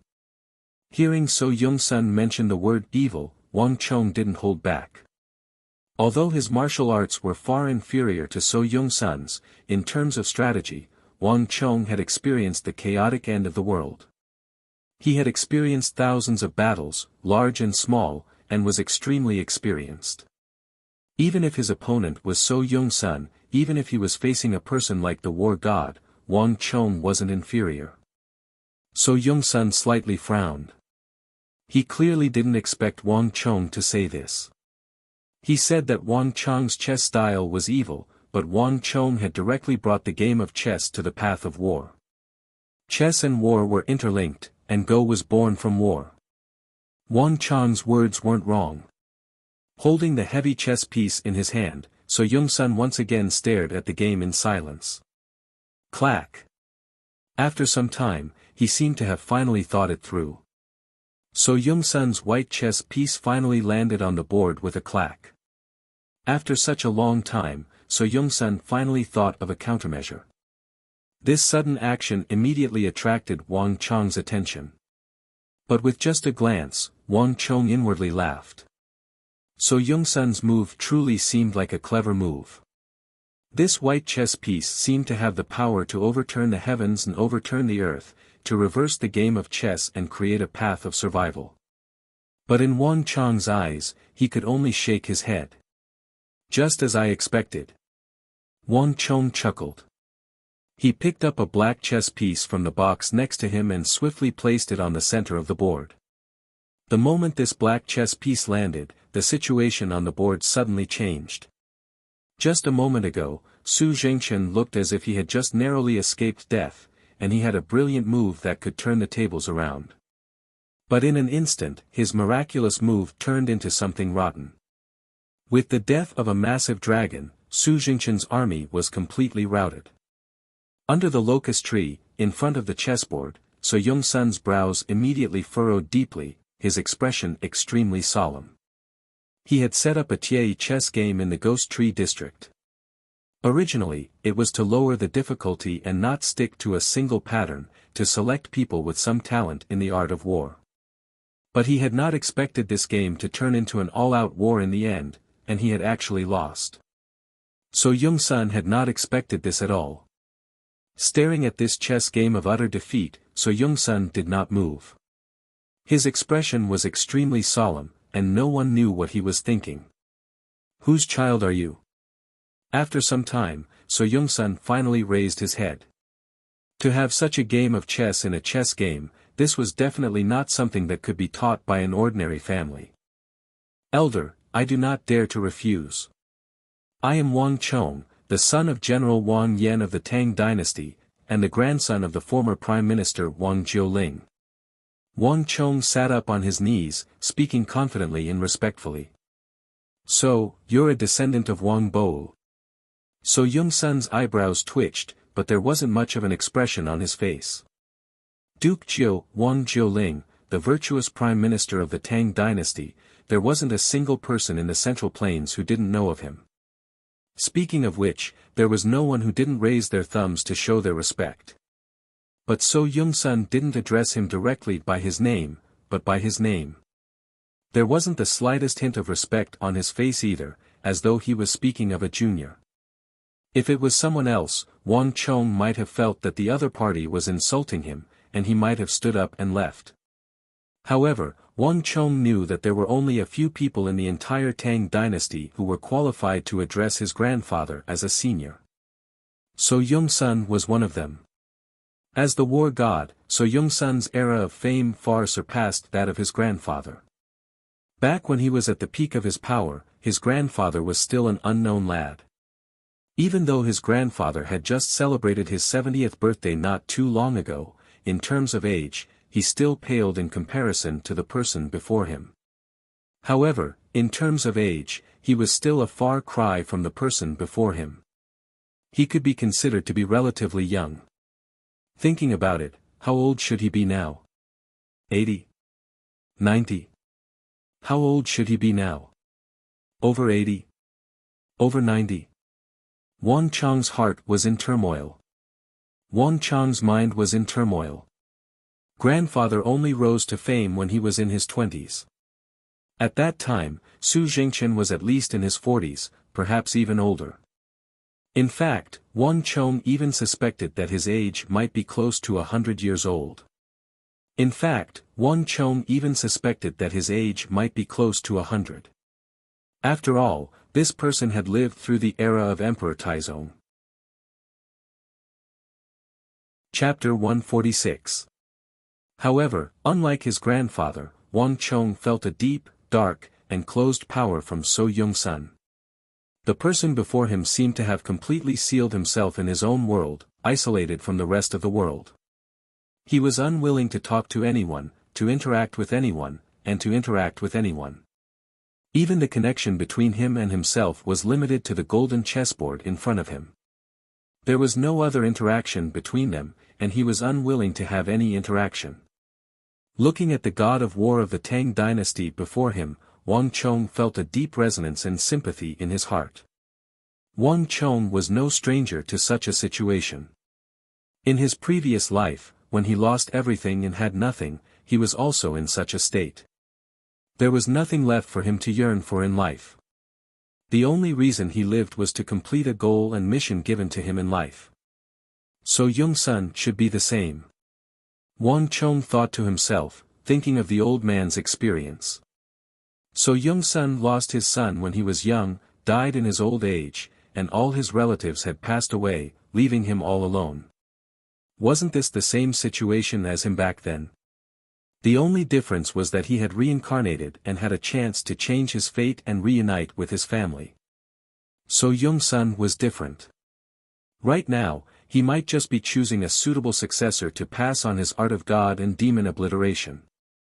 Or perhaps, as the god of war of the Tang dynasty, he would fulfill his mission and protect this country in silence and solitude until his death. Even though Emperor Taizong, whom he had once been loyal to, had left behind a golden edict that forbade the successors of the Tang dynasty from using this god of war, and also forbade him from leading an army again and having any contact with the army.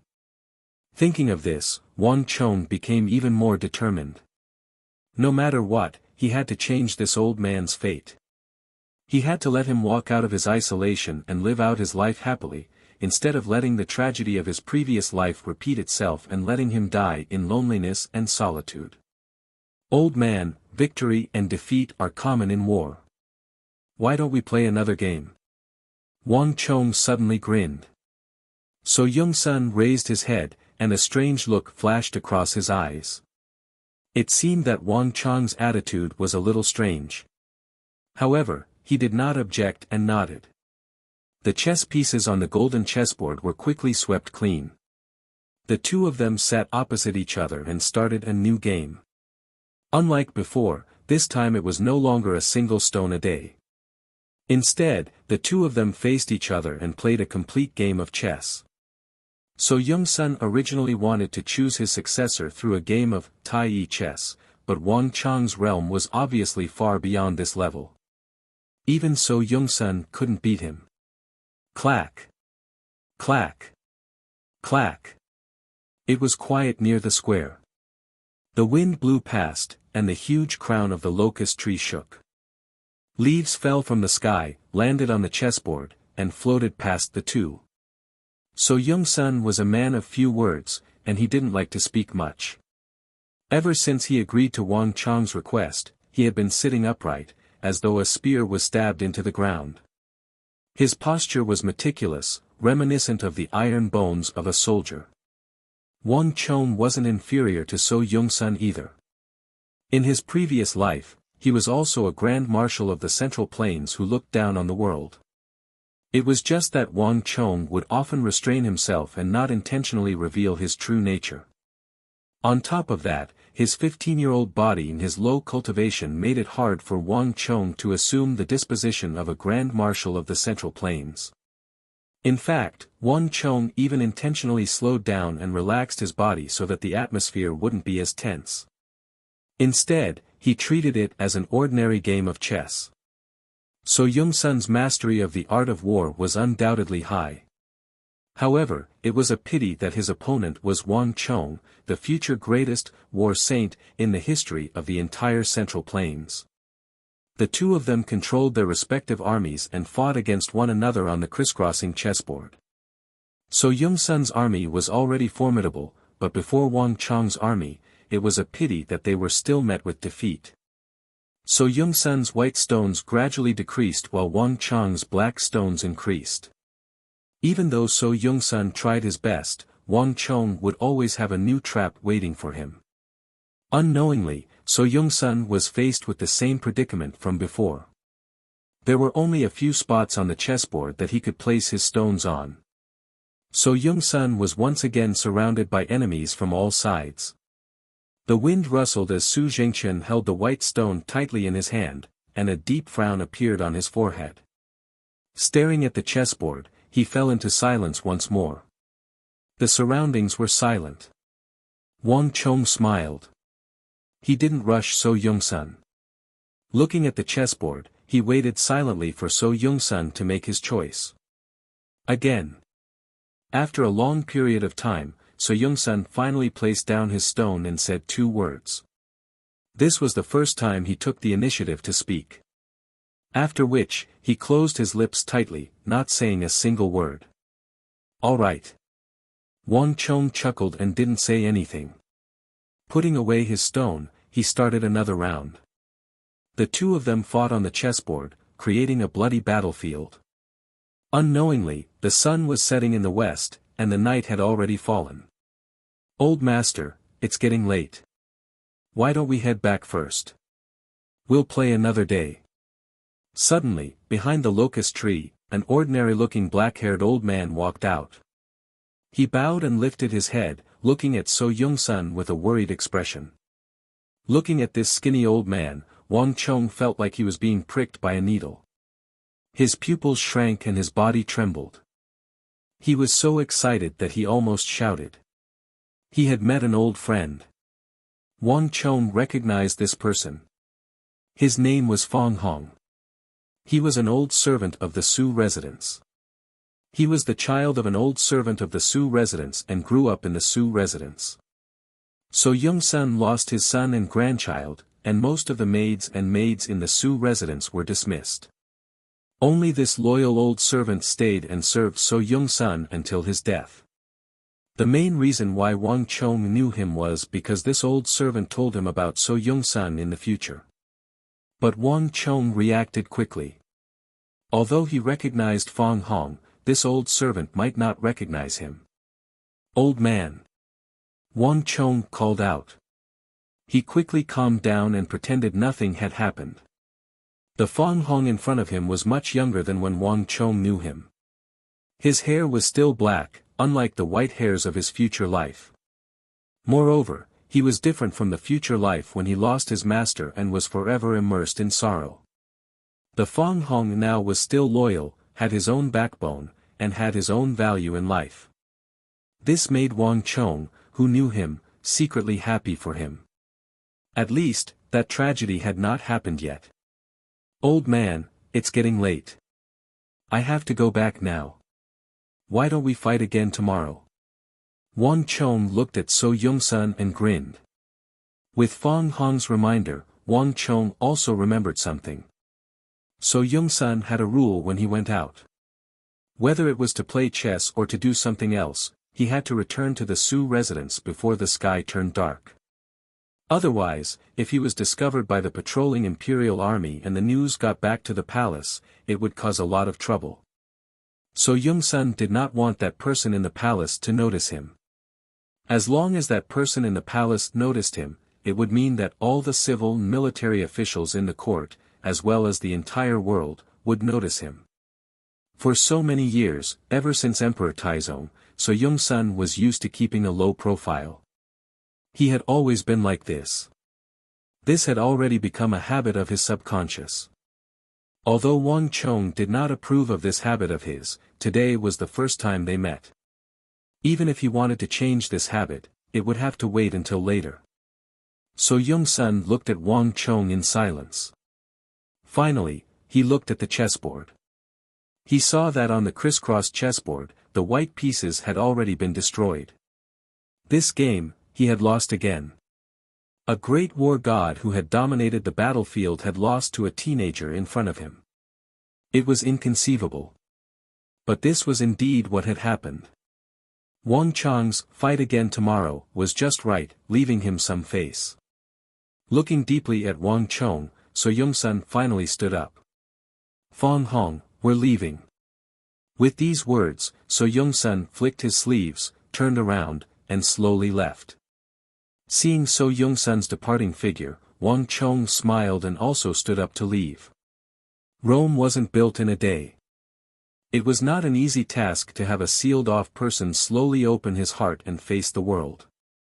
If Wang Chong wanted to change So Young-sun, to have him walk out from that gloomy, sealed-off Su residence, it was not something that could be done in a day. But there was always a first step. Little by little, there would always be a time when a little bit becomes a lot. So the next day, Wang Chong still went to the meeting. Under the giant locust tree, a golden chessboard was placed. Behind the chessboard, a familiar figure was kneeling. Snow-white hair, black unlined clothes, motionless in the morning wind, as if he had been waiting for a long time. Good morning, senior. Wang Chong grinned as he made his way over and sat opposite So Young-sun. Hurry, come here. Wang Chong beckoned behind him. Very quickly, several guards responded, carrying a small table and placing it to the side. On the small table, there was a plate of peanuts and 2 pairs of exquisite chopsticks. What's this? So Young-sun frowned.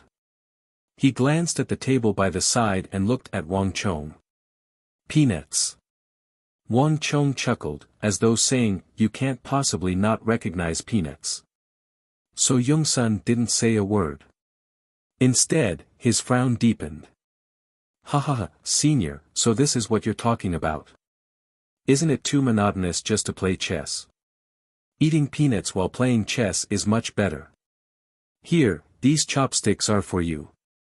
Wang Chong chuckled, as though he had only understood the other party's intentions now. Change came from little by little. Facing this old man, the only thought in Wang Chong's mind was to make the other party happy. He was the war god of the Tang dynasty. For this empire, for the Central Plains, and for the people of the world, he had dedicated his entire life. Such a person deserved swift retribution, and he deserved to be happy. The world owed him too much. And he didn't owe the world anything. Wang Chong wanted to obtain the art of god and demon obliteration, but Wang Chong wished for this old man to live out his remaining years happily. A plate of peanuts was just the beginning.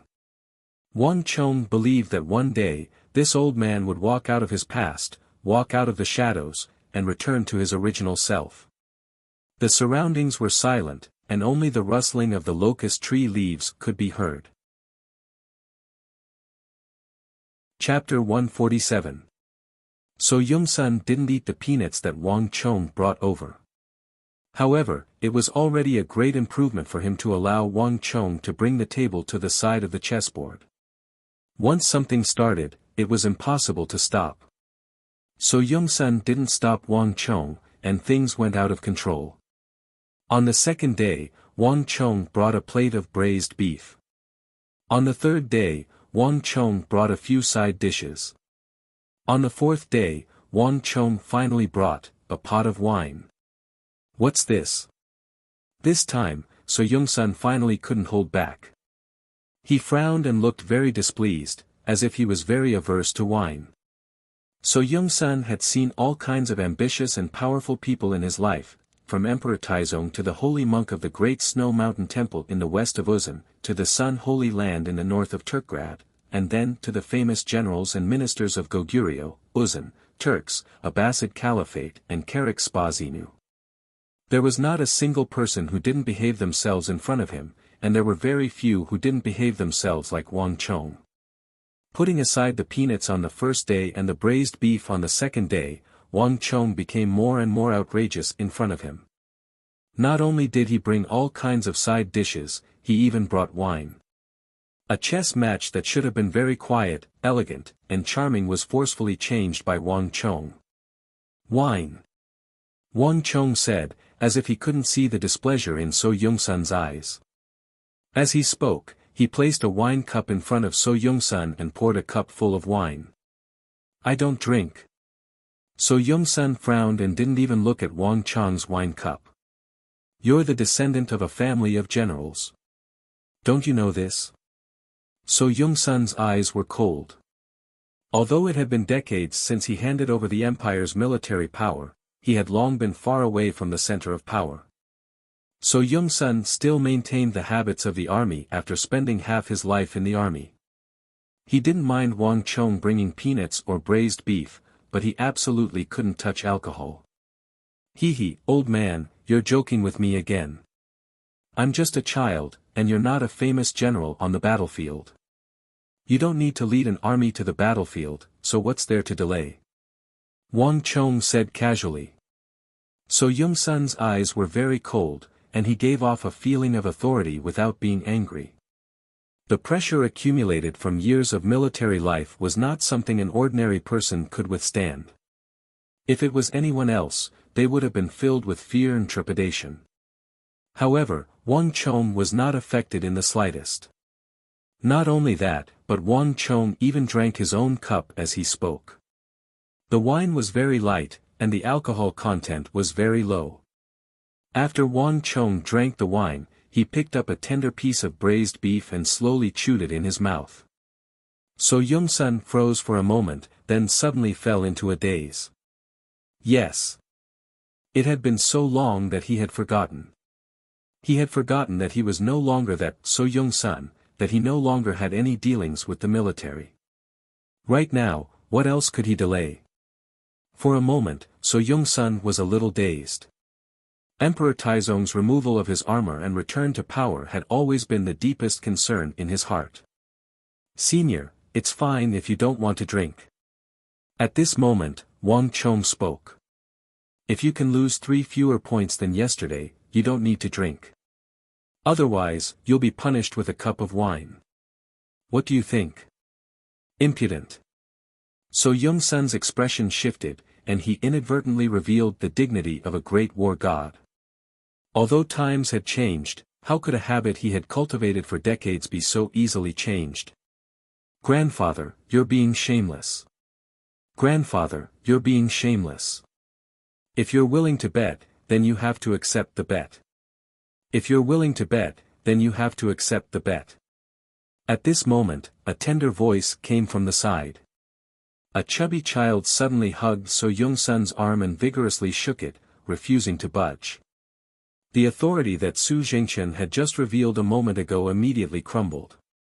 For some reason, the first time he saw this child several months ago, he had felt that they were particularly congenial. This child had also brought him no small amount of joy. In front of this child, he could no longer put on any airs of dignity. "Fine, I agree. Just agree," Su Jingchen said helplessly as he was being shaken violently. He felt that Dai Jianjian was congenial, but Wang Chong, this child's talent in the art of war was simply breathtaking. In his decades of life, he had never seen anyone like Wang Chong, who exuded such formidable talent. Not even he could defeat this child. He had no way of hardening his heart against these 2 children. The chessboard was laid out, and the chess pieces were all over the place. A few hours later, the white pieces on the chessboard were scattered all over the place. This was the first time that Su Jingchen had suffered a crushing defeat in the past few days. Looking at the chessboard in front of him, So Young-sun's face alternated between green and white. Finally, he let out a long sigh, grabbed the wine cup on the table, and drained it in one gulp. But perhaps because he had not drunk in decades, he choked on the wine, his face flushed red, and he coughed several times. Seeing this scene, Xiao Jianjian laughed heartily, thinking that this big brother Wang Chong was very interesting. Wang Chong also couldn't help but laugh. There were many things that, once started, could not be stopped. Although a few days ago, when Wang Chong brought over peanuts, stewed beef, and side dishes, this war god did not touch any of them. But Wang Chong knew that, after drinking this mouthful of wine, the next cut would be completely different. In the distance, under the eaves of an inconspicuous house, the old servant Fang Hong silently watched this scene, and he couldn't help but smile. It had been a long time since he had seen his old master like this. Although his face was flushed red, and he even choked on the wine. But finally, he was not like before, immersed in pain. For some reason, Fang Hong was suddenly very fond of the youth named Wang Chong, and the 4-year-old child. Wang Chong's judgment was correct. After drinking that cup of wine, he had indeed broken something. It was as if he had broken through some kind of taboo and barrier in his heart. In the following days, So Young-sun really didn't refuse, and would occasionally pick up a few peanuts, a few slices of beef, a few side dishes with his chopsticks, and drink a few mouthfuls of wine, although he didn't drink much, only a little occasionally. But compared to before, he was indeed much more easygoing. When Wang Chong played chess, he also felt that the atmosphere was no longer trembling, as if he was treading on thin ice. This was a change.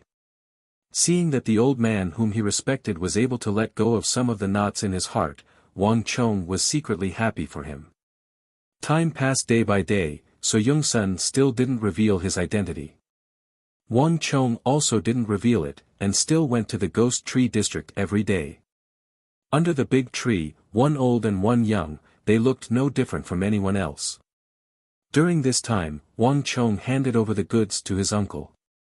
The amount of 300,000 taels of gold really surprised Wang Chong.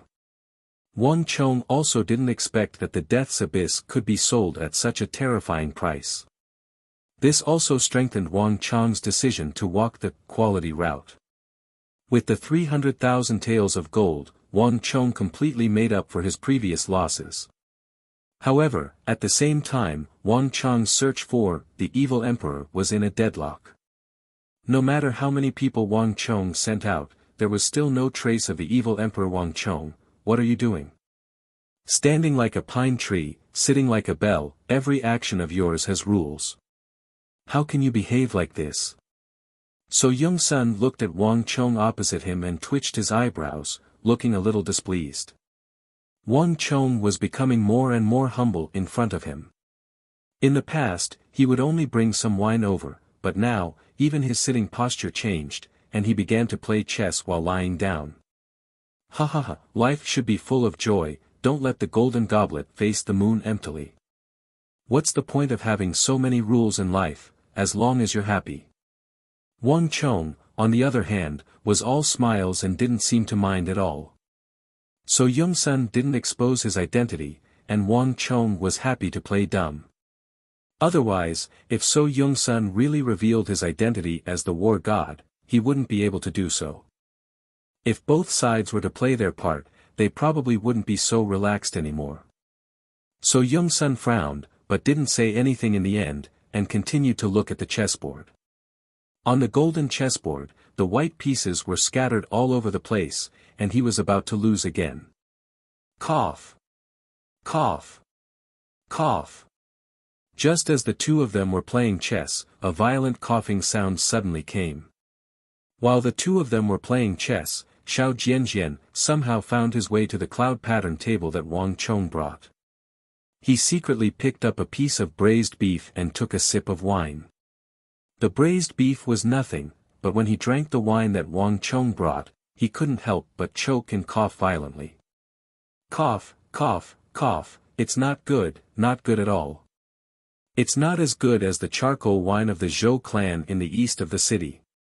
Xiao Jianjian cried out bitterly as he patted his chest. Seeing this scene, both Wang Chong and So Yongsun couldn't help but laugh. Little guy, who told you to drink secretly? So Yongsun scolded jokingly, but his eyes were filled with love, as if he was looking at his own son. That's right, you're so young, but you don't learn good things, and you even secretly imitate others to drink. Wang Chong also couldn't help but scold him jokingly. But the next moment, as if a bolt of lightning flashed across his brain, Wang Chong suddenly froze. Little guy, what did you just say? Wang Chong suddenly looked at Xiao Jianjian and asked. At this moment, he felt as if something had stirred him. It was as if something that had been forgotten for a long time was about to rise to the surface. Humph, I said that your wine tastes terrible. Xiao Jianjian crossed his arms, a look of displeasure on his face.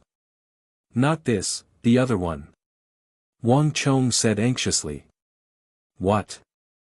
The charcoal wine of the Zhou clan in the east of the city? You think I haven't drunk it before? Humph, that's not it. Rumble. As if a bolt of lightning had flashed across his mind, Wang Chong's entire body trembled. Wang Chong suddenly remembered. The Zhou clan in the east of the city, the Zhou clan in the east of the city. That's right, how could I have forgotten? At this moment, Wang Chong's heart was incomparably agitated. He suddenly remembered. About the evil emperor, about that mediocre expert who used the great yin-yang heaven creation art, he remembered everything. That's right. About that expert, the wealthy family that he had worked for was the Zhou clan in the east of the city. He had only heard this name a few times, but there was no doubt about it. And Wang Chong had vaguely heard from those people that the Zhou clan in the east of the city seemed to know how to brew a type of wine. This wine was not famous among the aristocratic families, and almost no one knew about it. But among the commoners of the lower classes, it was a household name. That wine was the Zhou clan's charcoal wine. If he found the Zhou clan in the east of the city, he would find that expert. If he found that expert, he would find the evil emperor. At this moment, Wang Chong knew that he had really found him. Chapter 148. Wang Chong left under the astonished gazes of Su Yongsun and Xiao Jianjian. By the time he left, Su Jingchen had suffered a crushing defeat once more. The white stones on the chessboard were scattered all over the place, leaving this war god with a deep frown on his face. After leaving the Ghost Tree district, Wang Chong drove to the east of the city and asked a few people for directions. Even though few among the nobles of the Tang dynasty knew about the charcoal wine, it was still very famous among the common folk. In just a short while, Wang Chong found the Zhou clan. A huge courtyard was surrounded by a wall. On the wall, a long flagpole was erected. On top of the flagpole was a huge wine flag with a red background. Zhou Ji charcoal wine. The wine flag fluttered in the wind. From afar, the red flag was dotted with black spots. It was obvious that it had been around for a long time. Even after such a long time, the owner had never changed the wine flag. Clearly, they were very proud of their brand. I didn't think that this would be the place where that person worked. Half a street away, a carriage was parked. Lifting the curtains, Wang Chong gazed at the Zhou clan winery through the window, and he couldn't help but sigh. He had heard many stories about that person and knew that he used to work in a wealthy family. But this was the first time Wang Chong had seen the place where he worked. If not for Xiao Jianjian drinking secretly during a game of chess and inadvertently mentioning it, Wang Chong might not have known that this was where he used to work. "Young master, I've investigated it. There's indeed someone called Zhou Wen here." At this moment, the door of the carriage opened, and a guard of the Wang clan walked in with a respectful expression. "I've asked the others as well. They all said that they know of this person. They said that he had worked for the Zhou clan for many years. He was born in poverty and had an old mother. However, he was a dutiful, honest man of few words. He kept a low profile, but he was very diligent. The people around him had a good impression of him." Wang Chong nodded.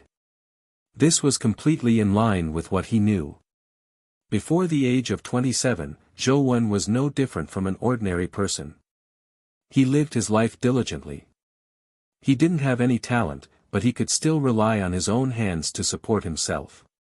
The one who truly changed his fate and made him become that person in the future was still that person, the mysterious, the evil emperor. He had relied on his own strength to turn an ordinary person with mediocre aptitude who was unwilling to fight into a powerhouse that many people would look up to in the future. "Did you ask him when he'll be off work?" Wang Chong sat in the carriage and nodded slightly. "I've asked. Because he has to take care of old mother, he goes back on time to cook for her. Therefore, he got up to work much earlier than the others. Before 5 o'clock in the morning, he would get up to cook and then run to the Zhou family's workshop to start working. By the time others start working, he has already been working for more than 4 hours.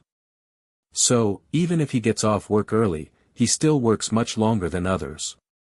Moreover, he is very diligent and can do the work of 2 or 3 people. Therefore, the Zhou clan is happy to take him in." The guard lowered his head and spoke word by word. Clearly, he was asking very carefully. Everyone in the Wang clan knew that the current young master was no longer the same as before. After the Four Quarters Embassy incident, there were even rumors that the one who was most likely to take over the old master's position in the Wang clan was the youngest young man before them. Thus, the guards treated this young master with extreme respect, and they didn't dare to be careless in carrying out the tasks entrusted to them. "You've worked hard." Wang Chong nodded before closing his eyes and waiting silently. After an unknown period of time, the gates to the Zhou clan's residence suddenly opened, and a slender figure walked out. Zhou Wen. Zhou Wen is here. He's going back to cook for your mother again. Haha, hurry up and go. We'll take care of the matters here. Outside the Zhou clan's residence, the voices of Zhou Wen echoed ceaselessly. Suddenly, Wang Chong opened his eyes and peered through the window. He saw a slender figure standing at the entrance of the Zhou clan's residence with a sincere smile on his face. It's him. A thought flashed across Wang Chong's mind. The Zhou Wen who had just finished his work wasn't as rough, tanned, and dirty as Wang Chong had imagined him to be. On the contrary, he was dressed in a plain gray robe, and his entire body was neat and tidy. His face had been washed, and his skin was fair and clean. He didn't look like someone who worked in a winery, instead, he carried the disposition of a scholar. On top of that, Zhou Wen was also very tall, standing at around 7 chi tall. This made him stand out among the Zhou family's employees like a crane among a flock of chickens. But even so, Zhou Wen's simple personality and honest smile allowed him to blend in with the workers and wine merchants. Wang Chong could tell that the people around him were very fond of this tall man. After greeting the people around him, Zhou Wen carried a bag on his back, and without much thought, he headed back home. Follow him. Wang Chong said. The carriage moved slowly, following behind Zhou Wen at an unhurried pace, maintaining a distance that wouldn't raise any suspicions. The sky was getting dark. Perhaps he was worried that his mother would be hungry, but Zhou Wen walked very quickly. Although it was a normal pace, it was equivalent to a jog for many people. Wang Chong followed him through the streets, alleys, and alleys. Some places were too narrow for the carriage to pass, so Wang Chong abandoned the carriage. Although it was a little inconvenient, it made it harder for him to follow Zhou Wen. As he followed Zhou Wen, Wang Chong saw him purposely make a turn, and at the corner of the street, he took out a copper coin and placed it in the bowl of a blind beggar. At a spot where a banyan tree was planted, Zhou Wen took out the lunch that he couldn't bear to eat in the afternoon and fed it to a few pigeons with a smile. His smile was very happy. When Wang Chong saw this scene from afar, he couldn't help but sigh in his heart. He had once seen the Zhou Wen from afar. His face was stiff, and there was no smile on his face. It was like a person who had lost his soul, living only for a certain purpose. Anyone who saw him could tell that he wasn't happy. For those who had seen him before, it was hard to believe that this person could be like this, smiling so happily. It was so simple, yet so fulfilling. Strength wasn't always better. Some people were willing to exchange everything for strength, but others were willing to exchange everything for everything. Wang Chong believed that if that person saw this scene, he would definitely be willing to exchange everything for what he had now. What is that guy doing? He's getting faster and faster. He's running. Did he notice us? Suddenly, a sound reached their ears. The guards looked into the distance in shock. Zhou Wen had been walking at a constant speed. But after feeding the pigeons, he suddenly sped up. In the end, he even started running, as if he had discovered something and wanted to shake them off. He was delayed on the way.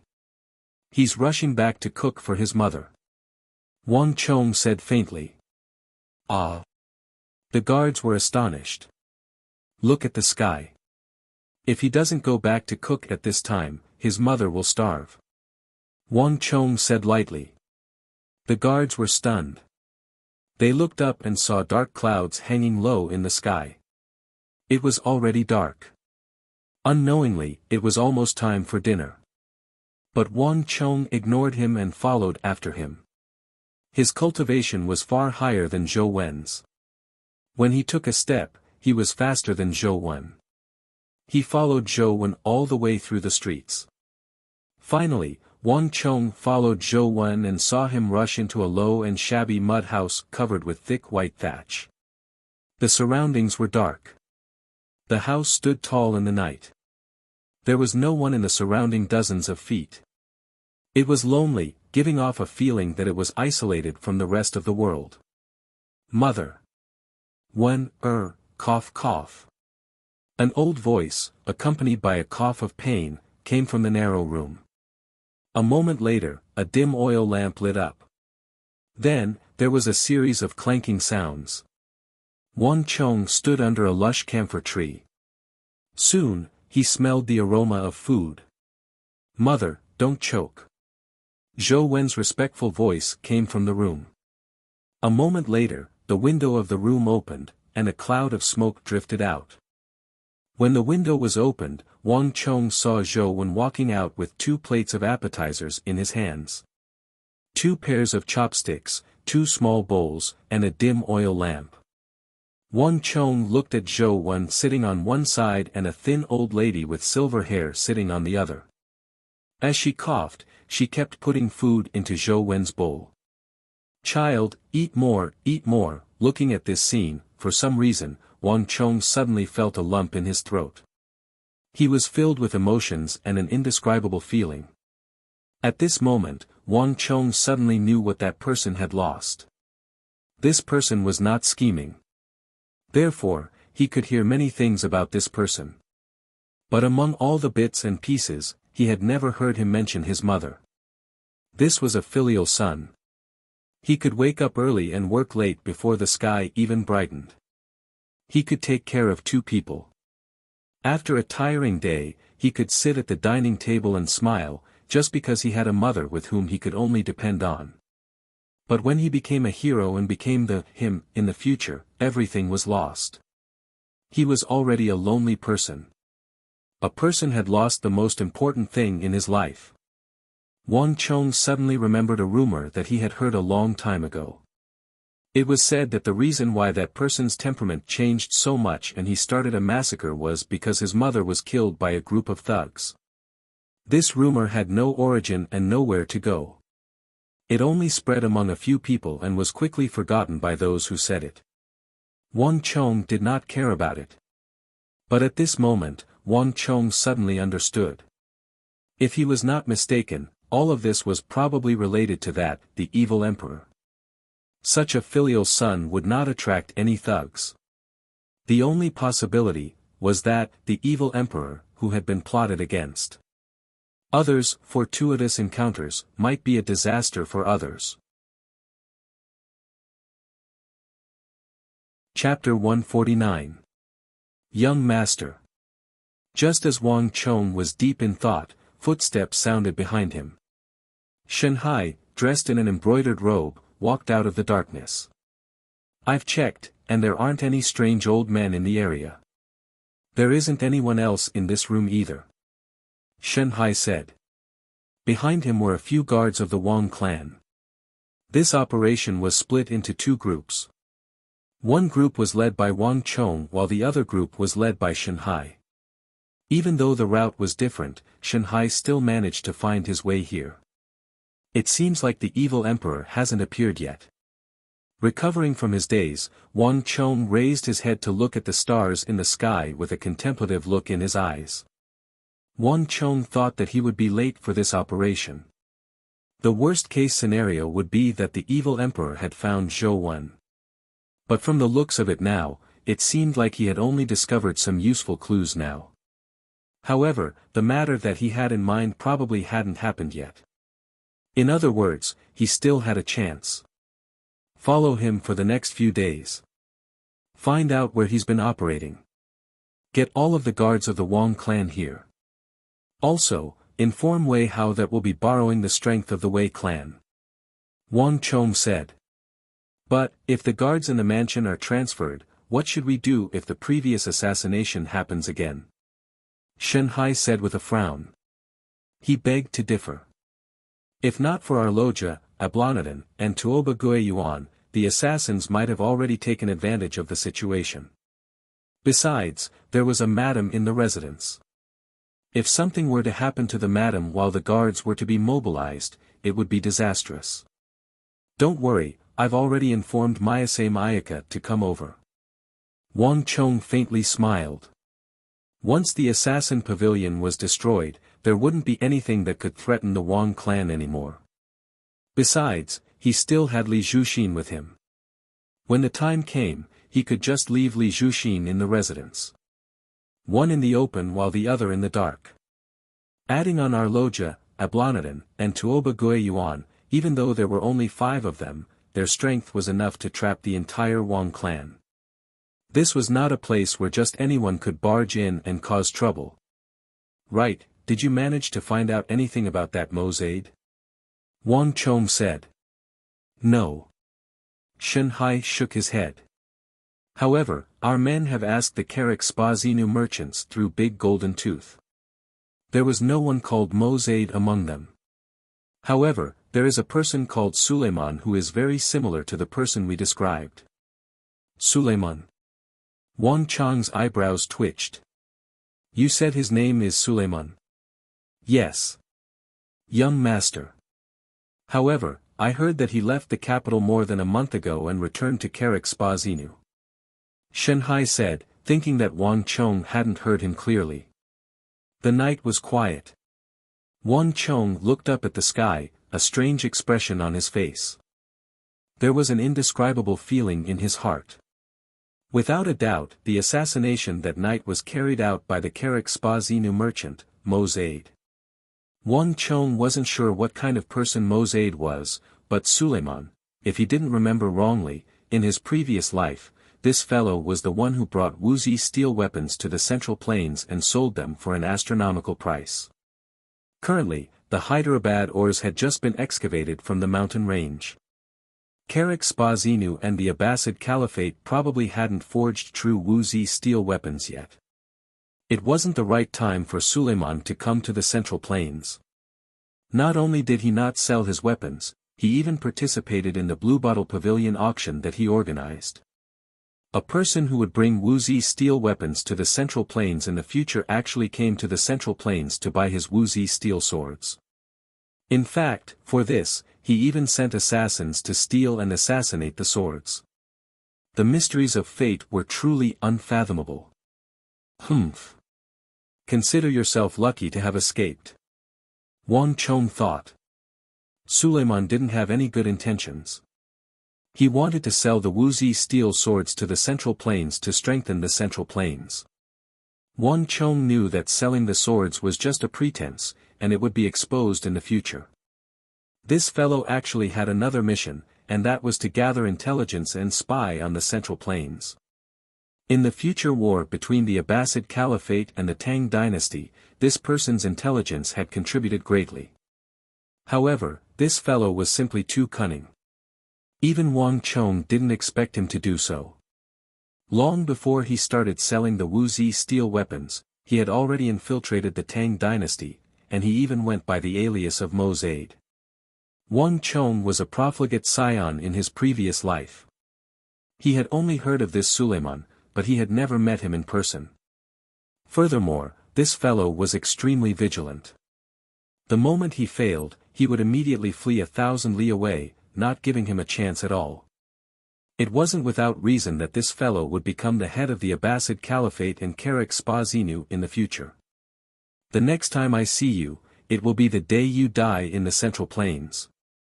A cold glint flashed across Wang Chong's eyes, and he quickly tossed this matter to the back of his mind. Dealing with Suleiman was a matter for the future. At the moment, the evil emperor was of utmost importance. In Wang Chong's plan, the great Yin-Yang heaven creation art was an extremely important part. Without this unparalleled technique, it would be hard for him to reach the level he had reached in his previous life in just a few short years. Without Tao Tian's cultivation and peerless martial arts, it would be very difficult for him to have the ability to control the situation in the future, to intervene in it, to change the world, and to change fate. Thus, to Wang Chong, the great Yin-Yang heaven creation art was a must. Only by obtaining the great Yin-Yang heaven creation art and Elder Su Jingchen's art of God and demon obliteration would he be able to swiftly squeeze his way into the ranks of the top-notch experts of the world with the two of them complementing each other, such as strength and technique. These two techniques were the most crucial and important parts of Wang Chong's plan after his reincarnation. Only with the support of the great yin-yang heaven creation art, the art of god and demon obliteration, would it be able to display its unstoppable might. On the other hand, the great yin-yang heaven creation art could only be paired with the art of god and demon obliteration to display its terrifying might.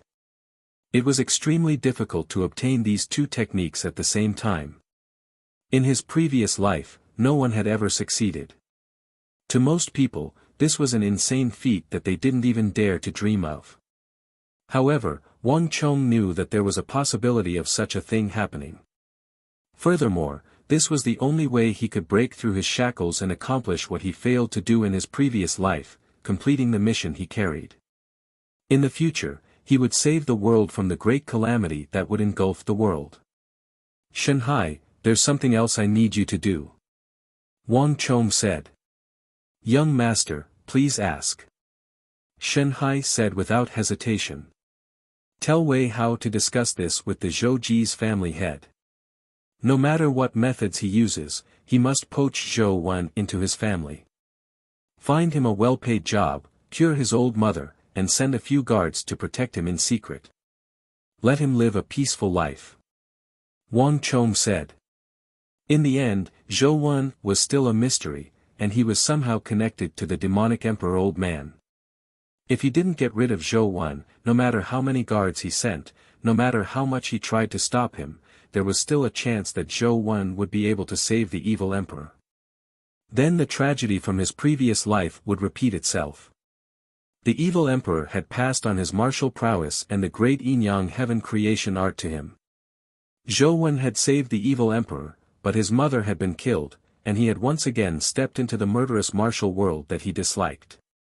In the end, Zhou Wen would once again fall into the tragedy of his previous life because of his gentleness, mediocre aptitude, and mediocre combat experience and skills. Some fortuitous encounters were fortuitous encounters for some, but for others, they were tragedies. Zhou Wen wasn't suited for the great yin-yang heaven creation art, and he couldn't control him. Only in his hands could it be used to its fullest potential. Zhou Wen would be able to fulfill his wish. He would be able to lead a peaceful life with his mother, and he wouldn't have to kill people that he disliked. And he could use the great yin-yang heaven creation art to complete his unfinished mission. This was the best arrangement. Shanhai was puzzled. It was understandable that he wanted to help Zhou Wen. After all, he was a filial son. But what was the meaning of sending 2 guards to protect him in secret? What did this Zhou Wen have that was worthy of young master's attention? Shanhai was getting more and more confused. But even so, Shanhai's reply was very straightforward. "Yes, young master. This subordinate will do it right away." Without another word, Shanhai turned and left without the slightest hesitation. After arranging all this, Wang Chong didn't alert anyone. He entered the carriage and quietly left. "Patriarch, this is the last piece of high-quality iron ore that our Zhang family has. All that's left is inferior ore. And in at most 3 months, our Zhang family's last ore vein will be completely excavated." When Wang Chong left the eastern part of the city, a group of Zhang family elders were sitting in a circle in the Zhang family residence, their faces full of worry. In front of them was the last piece of first-grade ore from the ore vein. This piece of ore also represented the Zhang family's current predicament. The ore vein had been excavated, and the weapons business was being suppressed by the Cheng, Lu, Huang, and other clans. The once glorious Zhang family was now about to suppress the other clans to the point of no return. If the Zhang family wanted to break out of this predicament, they had to find a new large ore vein. But how could this be easy? Currently, all the ore veins in the Tang dynasty had been explored, and the other large ore veins were already in the hands of other clans. The Zhang family had also thought of excavating a new large ore vein, but this was easier said than done. Ore veins weren't rocks that were exposed on the surface, but hidden in the depths of the earth. To accurately find a new large ore vein in the vast central plains was no different from searching for a needle in a haystack. Furthermore, they didn't know if there were any new or veins. After all, after so many years, all the places that could be explored had already been explored. Chapter 150. Clan Head, I think that we should negotiate with that Wang clan's Chongongzi. Even if we don't earn any money, we can still hire him to work with us. The reputation of Wuxia Steel is currently at its peak. If our Zhang clan were to successfully obtain Wuxia Steel, we would surely be able to suppress the other clans. As for the matter regarding the mine, we don't have to worry about our clan's market share being squeezed out by the Cheng, Huang, and Lu clans. An elder of the Zhang clan said. To the prestigious clans, a high-quality mine wasn't as simple as earning money. Rather, it was their lifeline. If they were to lose an advantageous mine, their market share would surely fall. The other clans wouldn't let go of such an opportunity. Once their market share fell, it would be difficult for them to recover. The competition between the prestigious swordsmithing clans was for market share. More importantly, this matter would lead to a chain reaction. Once their market share fell, the swordsmiths in the clan would have nothing to do and would leave the clan to join other clans. Once such a situation occurred, the clan would truly fall into decline. Even if the clan still had a large amount of money, it would be useless. Money flowed like water, and without sufficient income, the wealth of the clan would dissipate quickly. The Zhang clan was the oldest swordsmithing clan, and they had experienced such danger before. Thus, they were extremely familiar with it and fearful of it.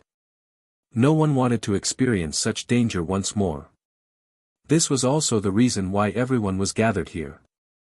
The danger had already reached an extremely severe level, and it would erupt within 3 months at the latest.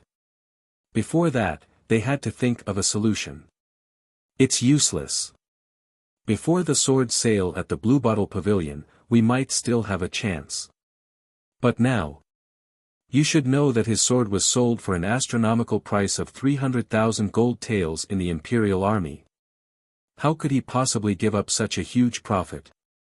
Another rotund elder said. His words left everyone speechless. Wuxia Steel had already become a legend in the Central Plains. Given the market price of a sword, Wang Chang's sword was sold for 300,000 gold taels. To these prestigious clans, this was an unimaginable feat. Just the thought of it made everyone feel immense pressure. Before selling his swords at the Bluebottle Pavilion, Wang Chong was just a nameless figure to them. Every single one of them here could be his ancestor in the field of smithing. But now, that 15-year-old boy had become an existence that they could only look up to. His Wuxia Steel and his swordsmithing skills had become an enigma in the eyes of the public. Actually, it's not entirely impossible. Suddenly, a voice sounded. Zhang Jian suddenly opened his mouth, attracting everyone's attention. Zhang Jian. What are you trying to say? Everyone looked at Zhang Jian. Speaking of the third son of the Wang clan, Zhang Jian and Zhang Song were the first to come into contact with him, so they had the most say in this matter. Have you forgotten? Up until now, we haven't heard anything about his iron forge, nor have we heard who he's working with. Although his Wuxia Steel is sold at a sky-high price, he only produces one every month. Zhang Jian said slowly. Zhang Jian, just say what you want to say. The head of the Zhang clan stared at Zhang Jian in contemplation. What I mean is that even though it has been so long, he's still fighting alone. If there's a powerful clan supporting him and sharing the burden on such a huge matter as the Wuxia Steel, he would definitely have an easier time. And this is an opportunity for our Zhang clan. Zhang Jian said with a serious expression. He finally spoke his mind. No matter how he fights alone, he won't be able to match up to a powerful clan in the field of swordsmithing. He doesn't have any experience in this field, so he needs help in this aspect. Regardless of whether it's a swordsmith, an iron forge, or something else. These are all areas where we can work together. I believe that as long as we show sufficient sincerity, that Chong Gongzi will definitely agree to it. Zhang Jian's words left everyone stunned, unable to say a word. How could the matter regarding the Wuxia steel be that easy? Who would be willing to part with a business that involved several 100,000 gold taels? If it was them, they wouldn't do so either. But at this moment, they didn't have much of a choice. The clan's mine could be emptied at any moment, and news of it could spread out at any moment. In fact, it might have already spread out. Giving it a try was better than doing nothing at all. Zhang Jian, what do you need me to do? I need clan head to give me the authority to do things as I see fit. Alright, I promise you. As long as it doesn't cross the line, you can do whatever you want without asking for my permission. The head of the Zhang clan said solemnly. Yes, clan head. Zhang Jian was delighted. In the Wang family residence, Wang Chong sat in the study with a title deed placed on the table before him. Following Wang Chong's directions, Meng Long led his men to search through the ore veins one by one. At the same time, he excavated underground. After expending a huge amount of manpower, resources, and time, they finally found the large ore vein at the northwest corner of the spirit vein, roughly 20 li away.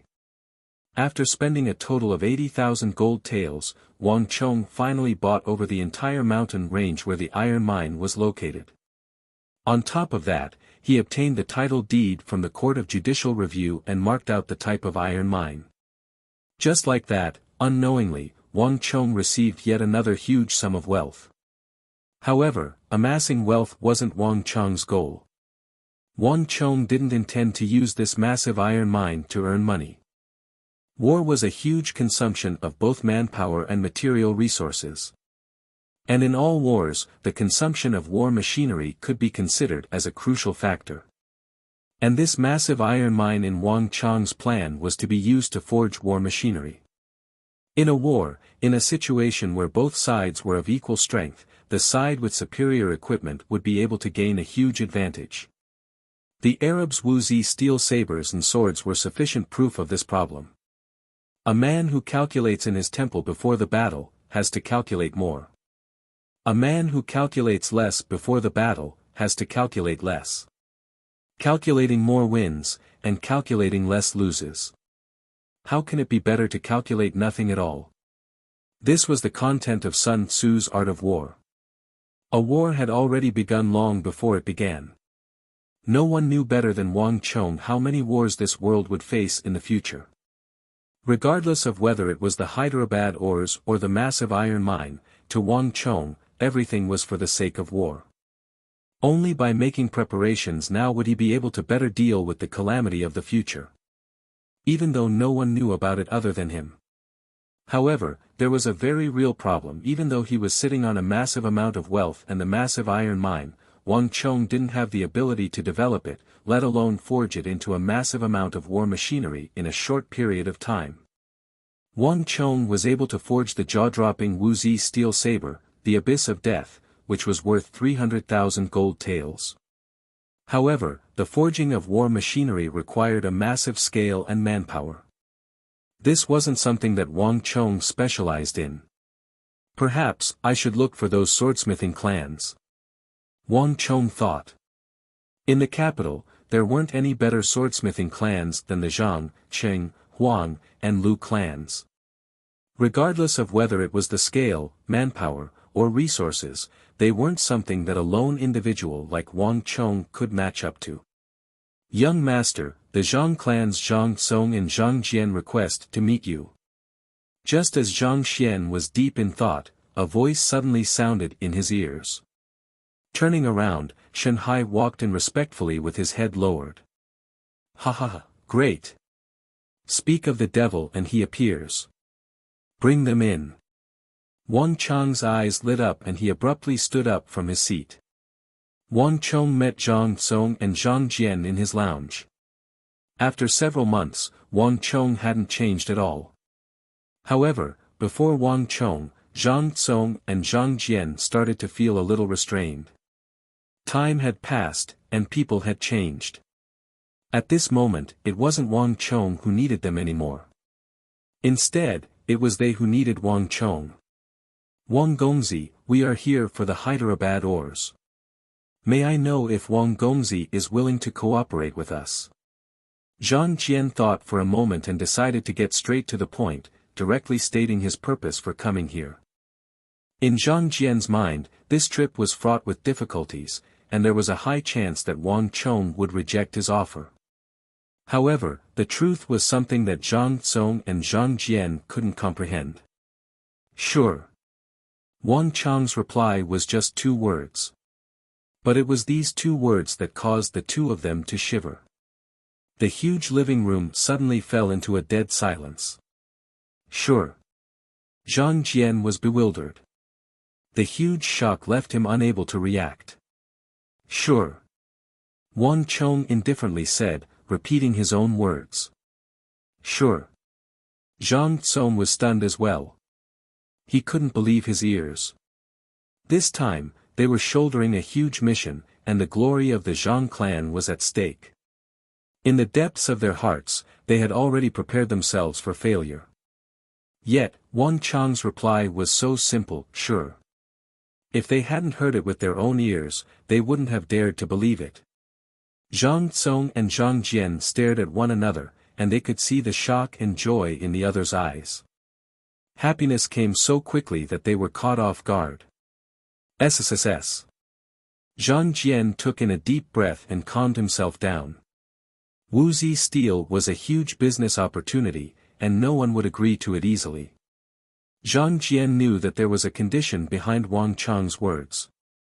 Then what is Gongzi's condition? Zhang Jian asked carefully. Wang Chong shot him a look of admiration. This wasn't the first time they were interacting, and it was indeed convenient to speak with an intelligent person. I want to invest in the Zhang clan. Wang Chong spoke of his intention. Invest? Zhang Tsong and Zhang Jian frowned as they stared at the young man before them doubtfully.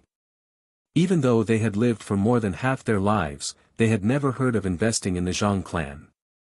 What does that mean? Chapter 151. Simple, I will use a portion of the Hyderabad ores as the price to join the Zhang clan. The Zhang clan will be able to obtain the Hyderabad ores from me, and I will become the new owner of the Zhang clan. Wang Chong raised a finger and said confidently. That's impossible. The duo exclaimed in shock. They were stunned by Wang Chong's words. Don't be in a hurry to reject me. I'm not intending to take over your Zhang clan. Your clan head will still wield most of the authority, and the Zhang clan will still bear the surname Zhang. However, he will have to relinquish a portion of his authority to me. In other words, your Zhang family has changed from 1 patriarch to 2 patriarchs, 1 big and 1 small. Wang Chong said calmly. But even so, it's impossible. This is already beyond our bottom line. Zhang Jian and Zhang Tsong's chests rose and fell rapidly. No one could have expected that Wang Chong would be interested in the Zhang clan's assets. Is that so? Wang Chong chuckled and glanced at the duo. I believe you should be aware of the current situation of the Wuxia Steel. The profits involved are unimaginable. The price of a single piece of Wuxia Steel is equivalent to 70 or even 100 of your treasured swords. As long as you can get 10 pieces from me, it will be equivalent to 1,000 treasured swords. 365 days in a day. Can your Zhang clan produce a treasured sword every 3 days? Zhang Tsong and Zhang Jian were stunned. Indeed, Wang Chong was walking on the path of the high end.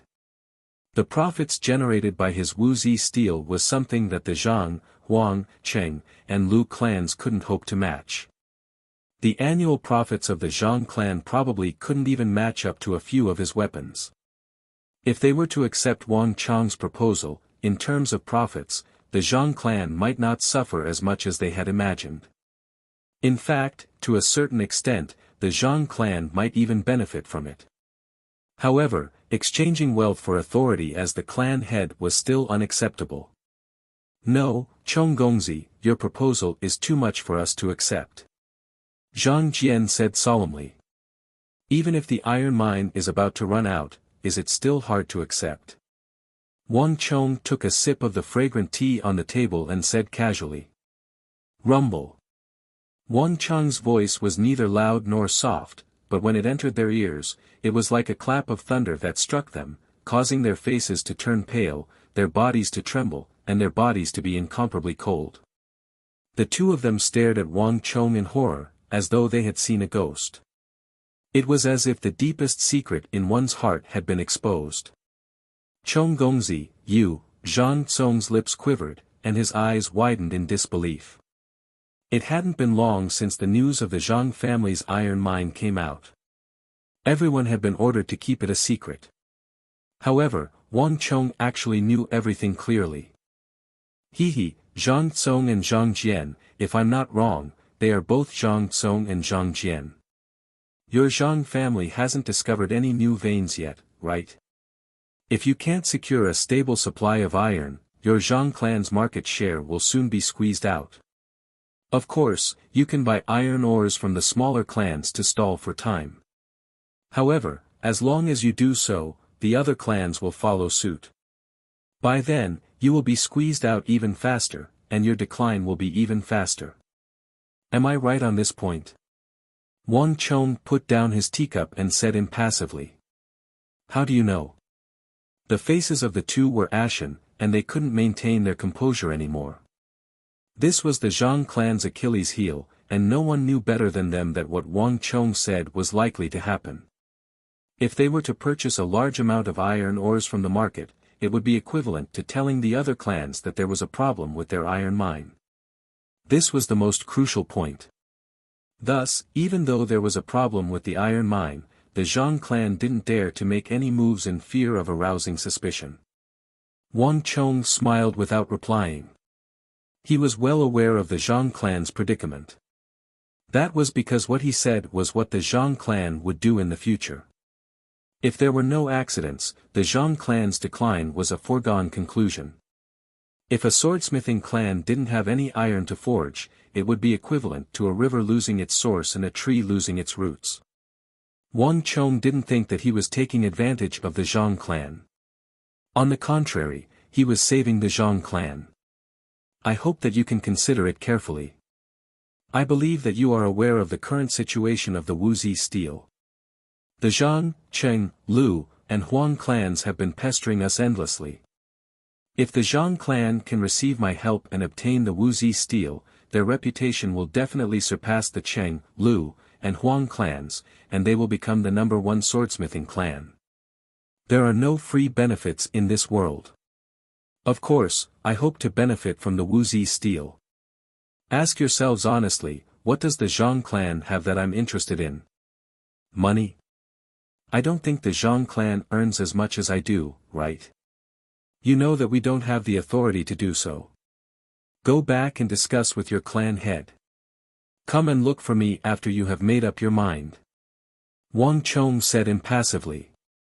Even though the Wang clan hoped to enter the Zhang clan to strengthen their strength and achieve their plans, it was useless for them to do so. The only thing that Wang Chong was confident in was that the Zhang clan was indeed facing a crisis. The only reason why Wang Chong was confident in his plan was that the Zhang clan was indeed facing a crisis. Furthermore, it was an opportunity for them to resolve the crisis. Giving up a portion of the authority for him to enter the Zhang clan might seem a little embarrassing on the surface, but in reality, it wasn't something that the Zhang clan couldn't accept. On the contrary, they couldn't allow their interests to be harmed. Zhang Jian and Zhang Tsong left in the morning. In the afternoon, the head of the Zhang clan appeared before Wang Chong. Chong Gongzi, may I know what kind of authority you are intending to obtain by entering the Zhang clan? How much of the Wuxia steel are you willing to give to us? With a grim expression, the head of the Zhang clan went straight to the point. This was the first time Wang Chong was meeting the head of the Zhang clan. In his previous life, he had been a profligate scion, so he didn't have the qualifications to meet the head of a prestigious clan. Wang Chong carefully examined this future partner of his. The head of the Zhang clan was dressed in white, and he exuded a rather elegant air, yet he did not lose the bearing of a formidable figure. More importantly, his words and actions were clean and decisive. Wang Chong had just sent Zhang Tsong and Zhang Jian off in the morning, and in the afternoon, he appeared before him. It was unacceptable for a prestigious clan with 100 years of heritage to give up control of it to a clan. If it were any other clan, even if they were to reluctantly consider the matter, they would have to hesitate for a very long time. Yet, the head of the Zhang clan was able to make a decision so quickly. This kind of judgment, decisiveness wasn't something an ordinary person could achieve. Just this point alone made Wang Chong feel that his decision wasn't wrong. Simple. The edges of Wang Chong's lips curled up, and a glint flashed across his eyes. For the first time, he revealed his youthful ambitions before the head of a prestigious clan. I want half of the weapons forged by the Zhang clan in the future. As for the other half, I will be the one to purchase it from the Zhang clan, and you can only sell it to me. If we are able to come to an agreement, I want the Zhang clan to be at my service for the next 30 years. 30 years later, the Zhang clan is free to decide on their own. In fact, I can even withdraw from the Zhang clan and return all authority to you. 30 years. The head of the Zhang clan was taken aback. He couldn't understand what Wang Chong wanted to do with so many metal products. Even though the Zhang clan couldn't forge weapons like Wuxia steel, other than that, the Zhang clan's output was definitely one of the top. Given the capability of the Zhang clan, 30 years of continuous production would surely bring them to an astonishing level. The head of the Zhang clan couldn't understand why Wang Chong wanted so many metal products. No problem. Even though he was perplexed, the head of the Zhang clan replied without any hesitation. Wang Chong's request was much more relaxed than he had imagined. Furthermore, for some reason, the head of the Zhang clan felt that the control of the Zhang clan wasn't what this young man was concerned about. His true goal seemed to be the metal products produced by the Zhang clan. The so-called shares was just a service. This gave the head of the Zhang clan a strange feeling that he couldn't describe. However, is that all? Are there no other conditions? The head of the Zhang clan asked doubtfully. He didn't believe that Wang Chong's goal would be so simple. If he gave too much and received too little, it would be hard to believe. It's indeed easy to talk to the head of the clan. Wang Chong laughed and didn't beat around the bush. Shanhai, bring it here. Under the doubtful gaze of the head of the Zhang clan, Shanhai walked over with a wooden box. Opening the box, there were many drawings at the bottom. The doubt in the head of the Zhang clan grew. Pick it up and take a look. Wang Chong extended his palm and made an inviting gesture. The head of the Zhang clan nodded as he carefully picked up the drawing at the very top. He could recognize this drawing. It was a drawing of a caltrop, but it was different from a traditional one. The caltrop in Wang Chong's drawing was long and sharp, as though it was an enhanced version of a caltrop. Just by looking at it, one would feel a chill down one's spine. He couldn't recognize the second drawing. It looked like a huge metal wall, but there were some strange edges at the four corners. The third drawing was different. There seemed to be some rivet-like objects on it. The fourth drawing was different from the third. There were many holes of various sizes on the metal wall. The fifth drawing was different from the fourth. Looking at the drawings one by one, the doubt in the head of the Zhang clan grew. As the head of a swordsmithing clan, he had seen all sorts of bizarre weapons and designs. However, other than the first drawing, he didn't recognize any of the drawings that Wang Chong had made. As for those strange objects that resembled a wall, the head of the Zhang clan had a feeling that they were part of some kind of huge machine. It seemed like Wang Chong had only broken them into parts. However, the head of the Zhang clan had no idea what kind of machine it was. However, there was one thing that he could be sure of. The objects in Wang Chong's drawings were definitely not pots, pans, and ladles. Needless to say, they weren't used for a duel. War machines. Chapter 152. If you are willing to cooperate, what I want is simple. For the next 30 years, the Zhang clan will help me construct the items on the blueprints. Everything must be constructed according to my requirements, to the highest standard.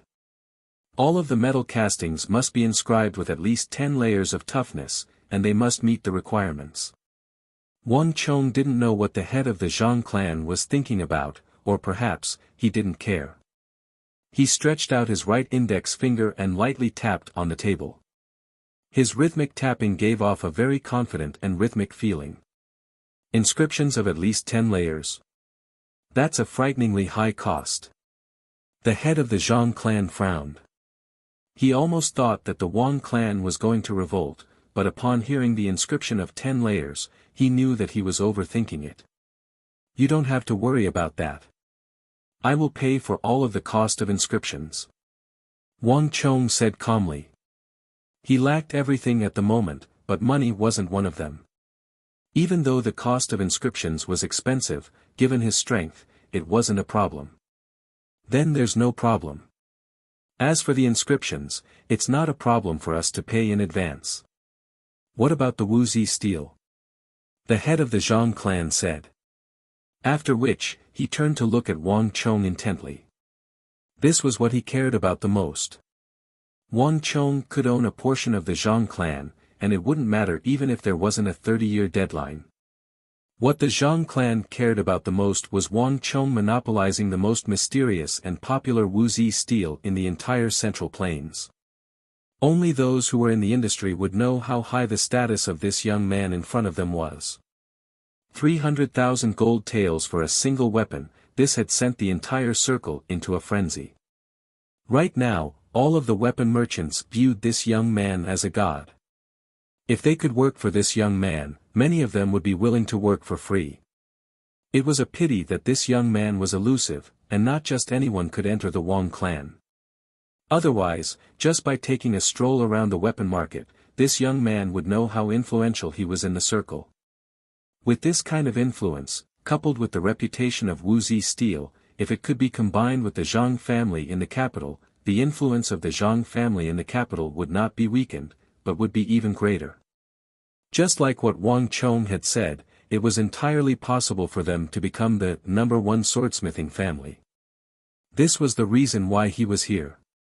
It's very simple, I can sell Wuxia steel, Hyderabad ore, to you for 20,000 gold taels. As for how much you sell it for, that's your business, it has nothing to do with me. However, no matter how many jun of ores you buy from me, your Wuxia steel cannot use my name. Secondly, you must listen to me on how many Wuxia steel weapons you sell every month. The number of weapons sold in a month could not exceed 4. As for whether it will change in the future, I will let you know when the time comes. Also, at this stage, Wuxia steel weapons can only be sold to the Imperial Guards. Wang Chong extended 2 fingers. 4. That's too little, can you increase it? The head of the Zhang family asked with a slight frown.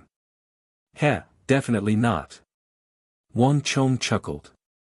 On the surface, it seemed as though he was easy to negotiate with, but the meaning behind his words was the complete opposite. The rarer an item is, the greater its value. If Wuxia steel weapons were all over the streets, do you think that they would still be able to sell for such a price?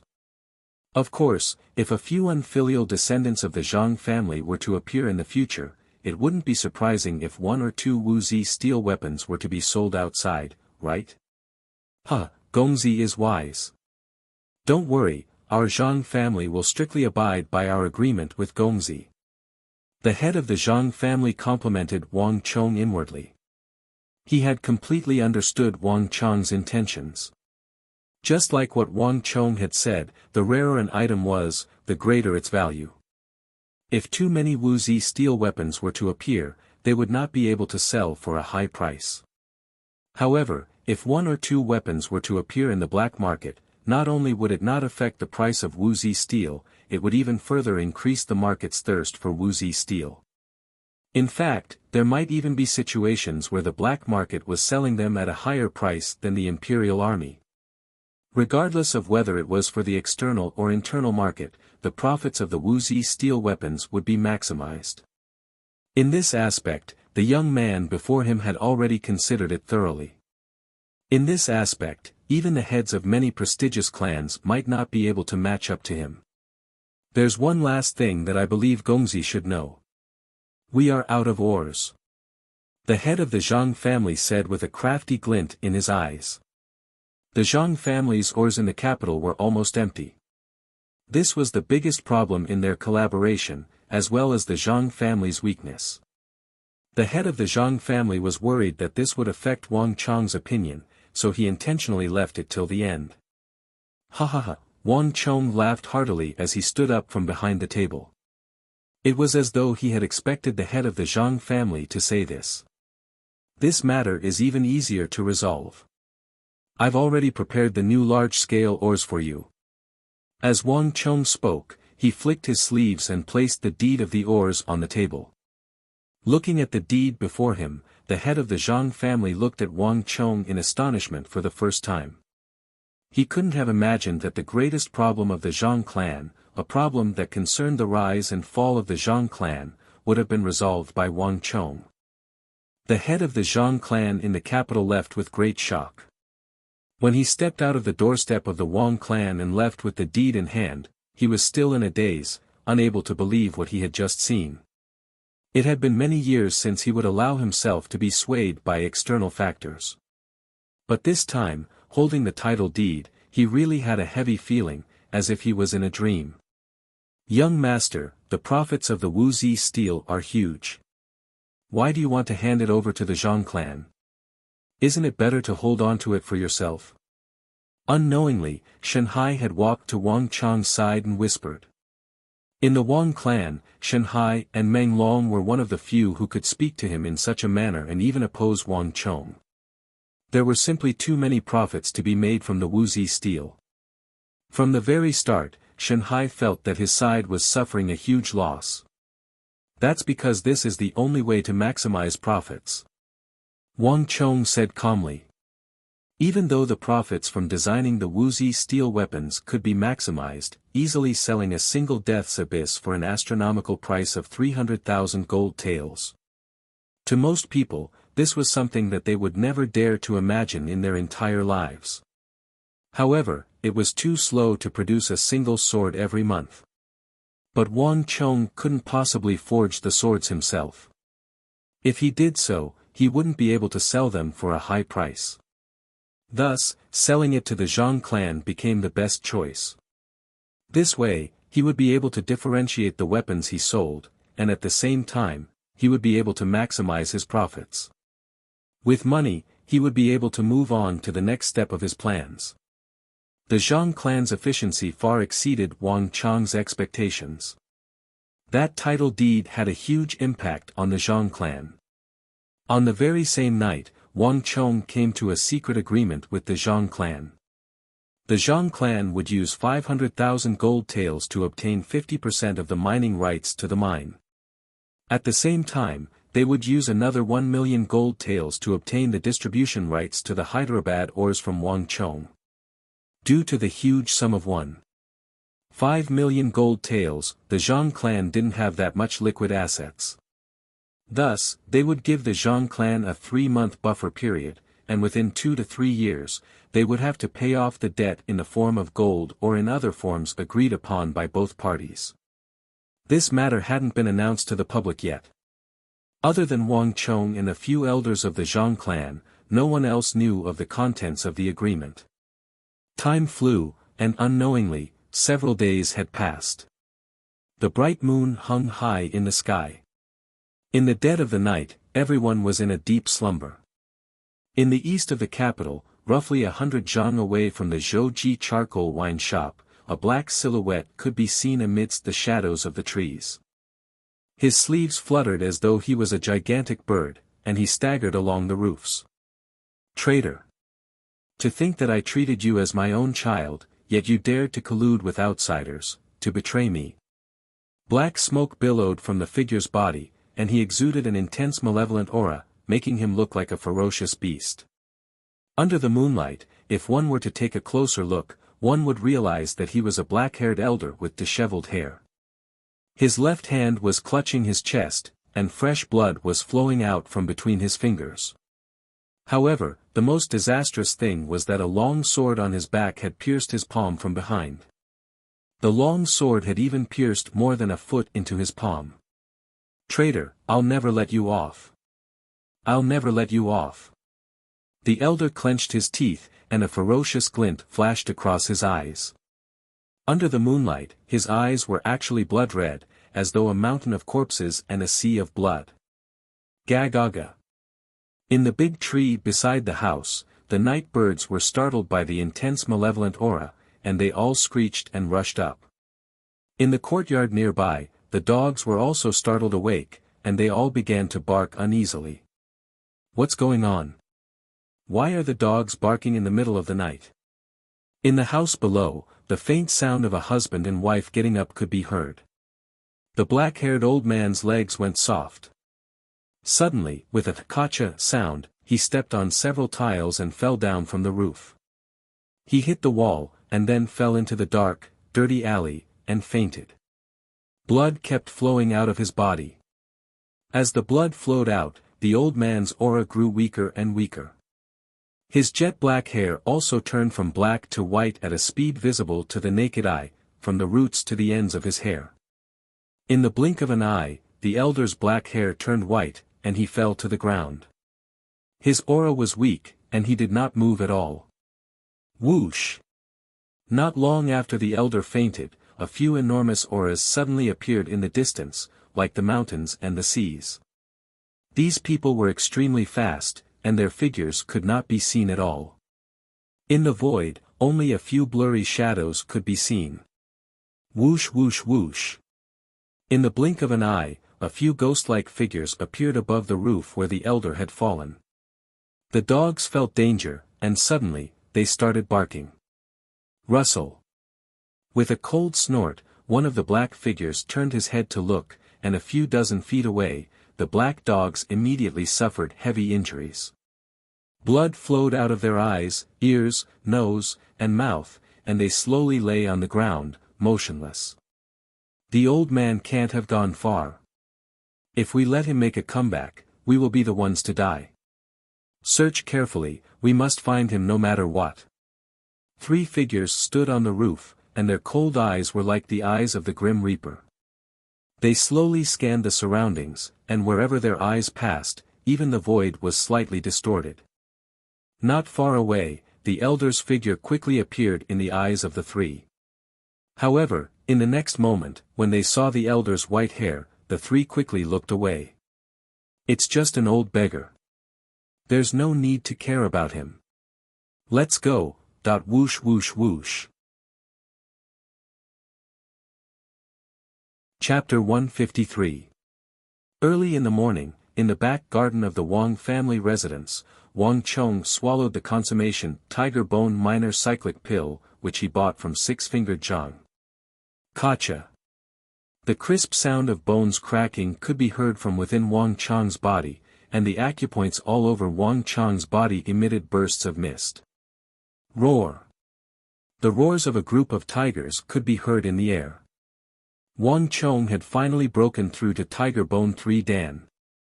The effect of this minor rejuvenation pill is indeed much stronger than before. Wang Chong was pleasantly surprised.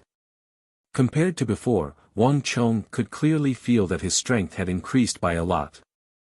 More importantly, after cultivating the Tiger Bone to level 3, he would have truly reached the realm of Tiger Bone perfection. His strength, endurance, stamina, and explosive power would all increase by a level compared to before. Boom! As Wang Chong's palm slashed down, a rock garden was blasted into powder by Wang Chong. The degree of destruction was even more severe than before, and the scene was even more spectacular. Thick billowing smoke lingered in the air. However, Wang Chong didn't feel much pain in his palm. This was because when he cultivated the Tiger Bone, his muscles, bones, and tendons had also been strengthened greatly, and his ability to resist pain and injuries had also increased greatly. Let's test my speed again. Wang Chong's eyes lit up, and he quickly swept his gaze across the surroundings. There were many trees in the Wang family's mansion, and as a result, many birds were attracted over. Some of the maids even fed them the leftover pastries in the mansion, which attracted more birds. Wang Chang's gaze swept across the surroundings, and soon, he saw a white-headed one leaping on the top of a tree not far away. That's the one. A surge of energy flowed through his body, and Wang Chong smiled faintly. In the next instant, boom! The surrounding air blasted apart, and a faint tiger roar resounded in the air. Wang Chong was like a ferocious tiger descending the mountain as he dashed over. Chirp chirp. Feeling the danger, the white-headed bird wanted to flap its wings and take off, but it was still too late. A slender, fair, but extremely powerful palm quickly closed over. However, it only touched him lightly before quickly letting go. Pu Leng Leng. Pulsatilla Wang was frightened. Pu Leng Leng flew out from between Wang Chang's 5 fingers. Hee, my stamina consumption has indeed decreased by a lot. Wang Chang's chest slightly heaved up and down, looking at the Pulsatilla Wang flying away in the sky. The corner of his mouth revealed a trace of a satisfied smile. The last time he used this move, his stamina was almost exhausted. However, it was different this time. Although he still consumed less than a third of his stamina, it was not as much as last time. This was the difference between tiger bone and panther bone. Endurance, stamina, and primordial chi consumption were on completely different levels. Young Master. Young Master. Just as Wang Chong was immersed in joy, Meng Long suddenly rushed into the room while panting heavily. Young Master, you've appeared. The person you spoke of has appeared. It's not far from Zhou's charcoal liquor. What? Hearing those words, Wang Chong's heart jolted and he immediately turned his head around. Meng Long stuttered, but his words were vague. Even so, Wang Chong was still able to deduce what was going on from his description. Following Wang Chong's instructions, the guards of the Wang clan set up an inescapable net around Zhou's charcoal liquor, as well as the routes where Zhou Wen once moved around. Following Wang Chong's instructions, these guards were only responsible for observation. If they discovered anything, they were to report it to Wang Chong immediately. Just that, after more than a dozen days had passed, no one had discovered anything. Until today, when an unknown old man suddenly appeared in the vicinity of Zhou's charcoal liquor. Meng Long and the others didn't know if this person was the one Wang Chong was looking for, but this was the only discovery they had made during this period of time. Is he the one you are talking about? Wang Chong stared at the figure several dozen zhang away. It was a white-haired old man dressed in black. He was lying on the ground, barely breathing. There were quite a few people passing by, but not a single one of them glanced at him, needless to say, offer him a helping hand. That's him. Our brothers checked yesterday, and there isn't this old man within a radius of a few li. No one has any impression of him. It was as if he had suddenly appeared overnight. Furthermore, he woke up once in the morning, but he fainted once more. He seems to have been injured. I had one of my brothers pass by that area, and he smelled a faint stench of blood. However, the young master has instructed us not to act recklessly, so we didn't take a closer look. Meng Long squatted behind Wang Chong and said with a hushed voice. Wang Chong frowned and fell into deep thought. Wang Chong didn't know whether the unconscious old man on the ground was the evil emperor or not. There was simply too little information regarding that person. Even in his previous life, Zhou Wen was very secretive and didn't mention it too much. Thus, Wang Chong had no way of knowing what the evil emperor looked like, what unique traits he had, and what he liked to dress up like. Without any of these, how could Wang Chong determine which one was the evil emperor and which one wasn't? However, even though he couldn't confirm the other party's identity, there was one thing he could be sure of. The other party wasn't an ordinary person. At the very least, an ordinary old man wouldn't suffer any internal injuries. Let's go. He won't be able to last long in his current state. As Wang Chong spoke, he stood up and quickly walked toward the elder by the base of the wall. The other party's condition wasn't looking good. Even if the other party wasn't the evil emperor, Wang Chong couldn't just stand there and do nothing about it. This wasn't how he would act. Wait a moment, young master. Meng Long was taken aback. He hurriedly followed him. There were people walking to and fro on the street, but the old man was lying on the ground with his face facing the wall. It was as though he was isolated from the world. Wang Chong walked over, and from afar, he could already smell the scent of blood. This person's injuries are much more severe than what Meng Long and the others said. Wang Chong frowned. Even though the old man had tried his best to conceal it, based on his experience from his previous life, as well as his familiarity with sword wounds, Wang Chong could tell that the old man had been stabbed in the back with a single glance. Furthermore, it was at the back of his heart. This is the work of an acquaintance. Otherwise, the stab wouldn't have been so precise. A thought flashed across Wang Chong's mind as he stared at the unconscious old man. If a person was facing a strong opponent, even if they couldn't dodge, they would at least attempt to dodge. It was impossible for the stab to be so accurate. Such a situation would only occur if it was done by an acquaintance. I wonder where this person came from. This isn't something an ordinary person can endure. Wang Chong thought. There were quite a number of mercenary bases in the vicinity, and Wang Chong knew of at least 3 of them. The old man's breathing seemed to be in a mess, and he was extremely weak. Even Wang Chong wasn't able to determine his background. Get some food and water. Also, get a few men to bring him to the charity hall. Wang Chong instructed. As he spoke, he stretched his hand out to flip the old man over. Whing! Just as Wang Chong was about to flip the old man over, an abrupt change occurred. The white-haired old man, whose breathing was in a mess a moment ago, suddenly opened his eyes.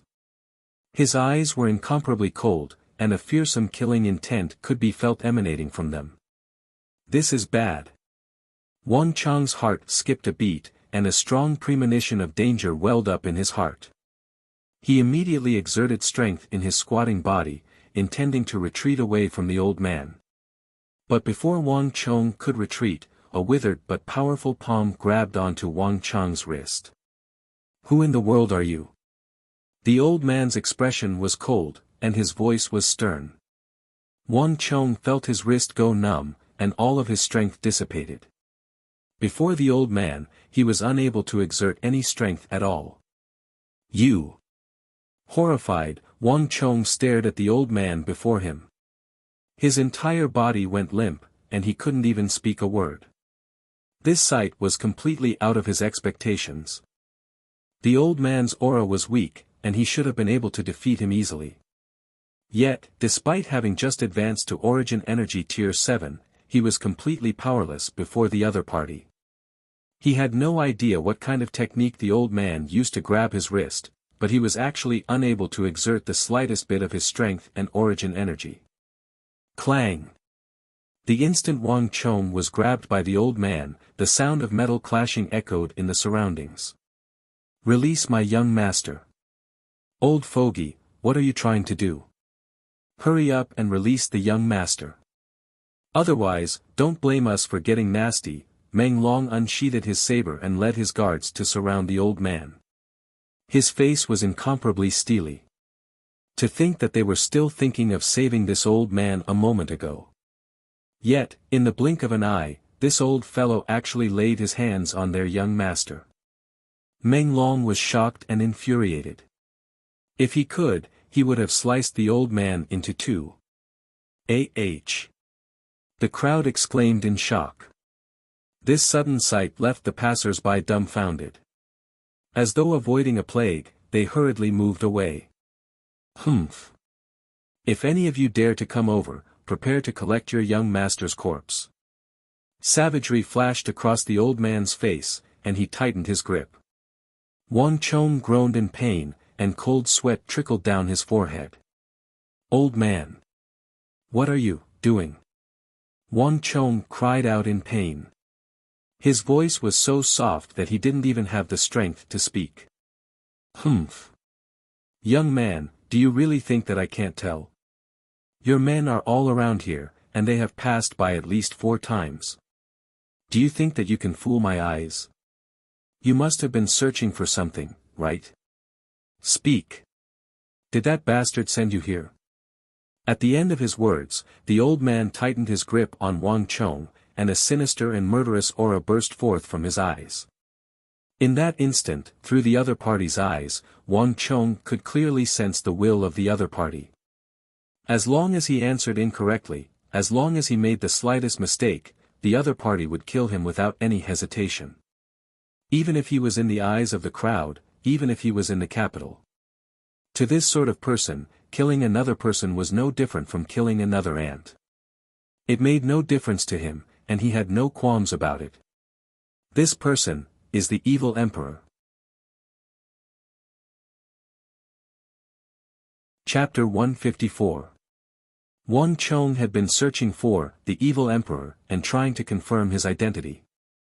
In the end, he finally found the evil emperor, but in a way that he did not expect. At this moment, Wang Chong was absolutely certain that this old man was the evil emperor that he had been searching for so long. The evil aura he exuded, the ruthlessness of treating human life like grass, and the so-called evil creature that he called his rebellious disciple. More importantly, there was no one who could subdue him so easily with a cultivation lower than his. Wang Chong did not even have time to react. The other party's experience, reaction speed, and awareness completely overwhelmed him. To be able to do this, the other party's cultivation had definitely reached a shocking level, even higher than his previous life. In Wang Chong's mind, the only one who could meet all these conditions was the mysterious, the evil emperor. However, while confirming the identity of the old man before him, Wang Chong also realized that he had unintentionally made a huge mistake. He had been searching for the evil emperor all this time, but he had neglected the fact that this person was a great demon who had killed people like scything flax. Finding this, the evil emperor, and obtaining the great yin-yang heaven creation art from him was definitely not as easy as he had imagined. There was a great deal of danger involved. People change. Wang Chong was completely sure that the future the evil emperor would be a kind person. He would even give up his own cultivation and life to help another person. However, this change could not be achieved in one go. Right now, the evil emperor had just experienced betrayal. The hostility and evil in his heart, as well as his paranoid personality, would only increase, not decrease. He had bumped into him at his most unstable, most vicious, and most unfavorable time. What was more troublesome was that a starving camel was still bigger than a horse. Although he was injured and in dire straits, his wits, temperament, sharpness, and alertness were still there. In fact, he was far more powerful than he had imagined. He set up a trap at Zhouji charcoal wine shop in the east of the city to search for the evil emperor, but in the end, it backfired and he saw through it. This was something Wang Chong had never expected. Now, if he didn't have a good reason to convince him, what awaited him was a dead end. The best divine art is indeed not so easy to obtain. This was the only thought left in Wang Chong's mind. The more powerful the martial arts, the harder it was to obtain. Even if he had the advantage of being a prophet, it was still the same. Wang Chong had to admit that he had underestimated the power of the evil emperor. The surroundings were quiet and the atmosphere was extremely tense. The faces of Meng Long and the others, as well as Shanhai, who had just arrived, were steeled. Everyone had made up their minds that if the evil emperor dared to do anything to harm their young master, they would charge forward together and tear him to pieces. "Old man, you're mistaken. I didn't," Wang Chong said calmly with a pale face. Ever since his reincarnation, this was the first time he felt the danger of his life hanging by a thread. The immense pressure coming from the other party was like a sword of Damocles hanging above his head, ready to descend at any moment. The evil emperor would eventually turn over a new leaf, but that was a matter of the future. At least for now, he was still the evil emperor. Wang Chong knew that whether or not he could escape from the clutches of the evil emperor would depend on what he said next. "Humph, are you still feigning ignorance in front of me? Looks like you're tired of living." The evil emperor sneered coldly as a cold killing intent emanated from the depths of his eyes. This lad still refuses to speak the truth. Does he really think that he can hide it from me? The evil emperor sneered coldly as he tightened his grip. Gotcha, a crisp sound echoed from within Wang Chong's body. Even his bones had been injured. "Stop. Audacious. Get away from young master," that the crowd was shocked and infuriated. Their faces flushed red, and they wanted to make a move to deal with this old man together. Even so, Meng Long was infuriated. He was the one who informed Wang Chong of the news of this old man, and he was also the one who came here with Wang Chong. A moment ago, the crowd was still thinking of bringing him to Ji Zitong for treatment, but at the very next moment, something like this happened. "Old man, I think you're mistaken. I'm indeed looking for someone here, but the person I'm looking for isn't you." At this moment, Wang Chong had calmed down. The current evil emperor wasn't the benevolent evil emperor from the future. Instead, he was a vicious, cunning, suspicious, and treacherous evil demon. Wang Chong knew that he couldn't afford to let his luck get the better of him at this moment. "The people I'm looking for are the fishes from the Pavilion of Assassins. They once sent assassins to assassinate me, but I managed to get rid of them with the help of the Imperial Army. However, I've received news that there's a high chance that their men are hiding in the east of the city. You can easily find out about this if you ask around." Wang Chong replied calmly, pushing all the blame onto the Pavilion of Assassins. Wang Chong wasn't afraid that the evil emperor would see through him. Even though there were many people participating in this operation, most of them were ordered to look for suspicious individuals. Other than a few of his trusted aides, the others didn't know what was going on. Furthermore, "I don't know who that bastard is. I'm from a clan of ministers and generals, so how can I possibly listen to the orders of others?" As Wang Chong spoke, he took out a token of the Wang clan from his waist.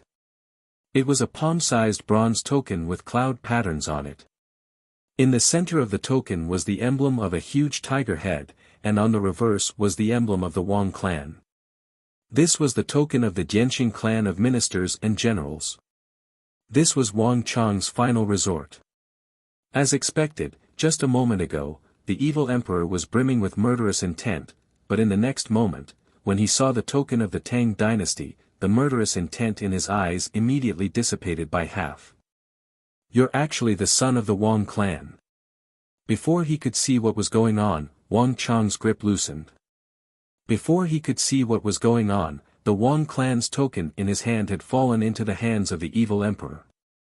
Looking at the token, then at the young man in his hand, the evil emperor's eyes were filled with complex emotions. The imperial court and the sects were two different worlds.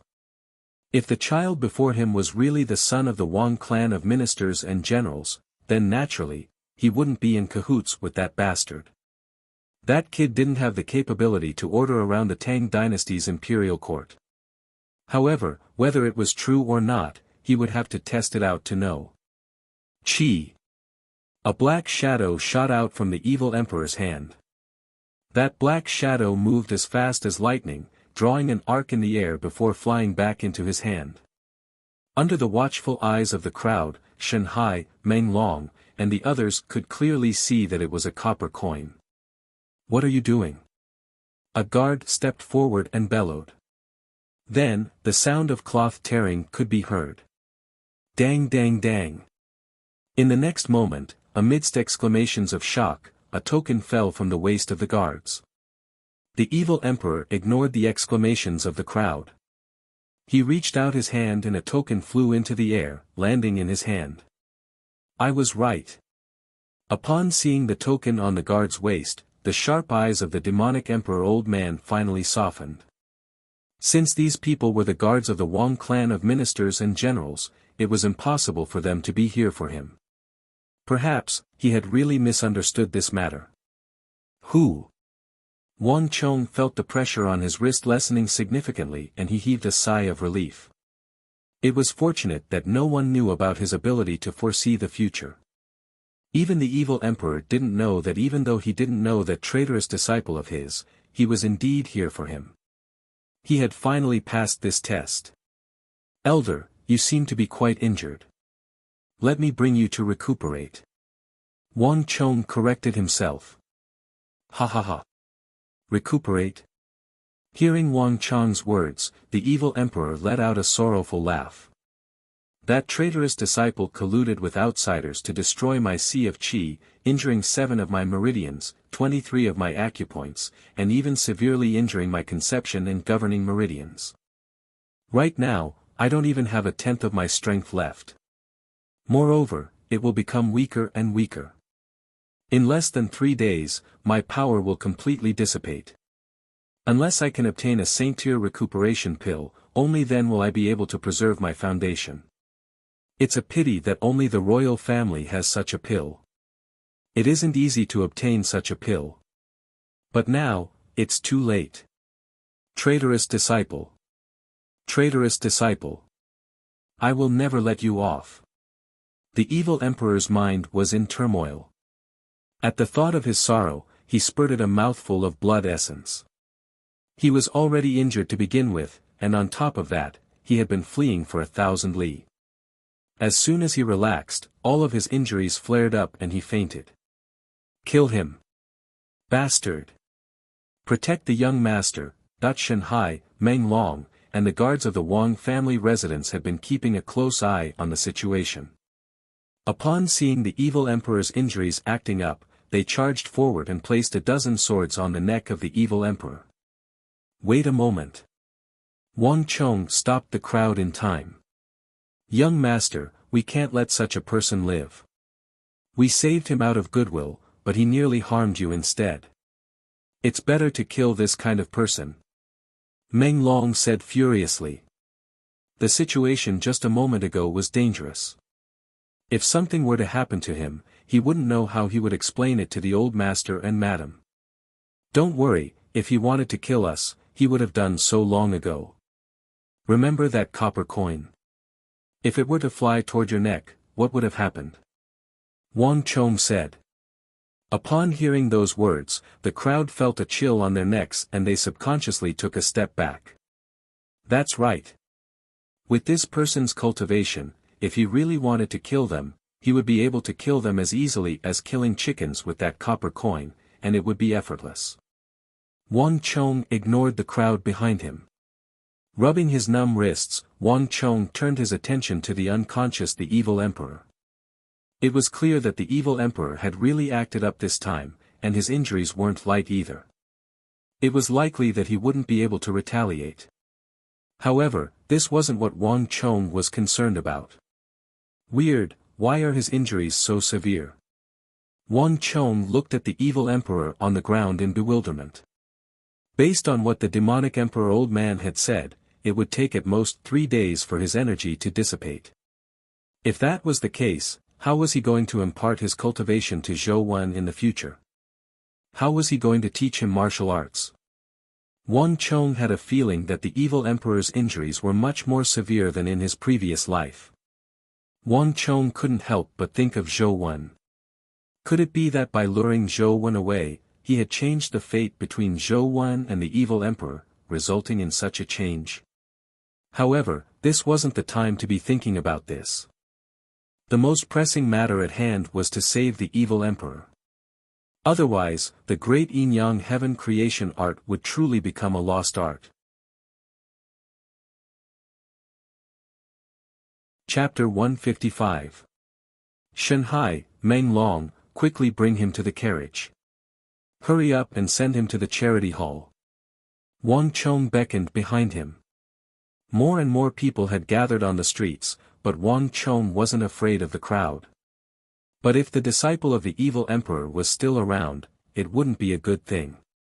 Wang Chong shot a glance at Shanhai, and the latter understood his intentions and started cursing. Damn old beggar, I wonder where he came from. How dare he be so rude to the young master?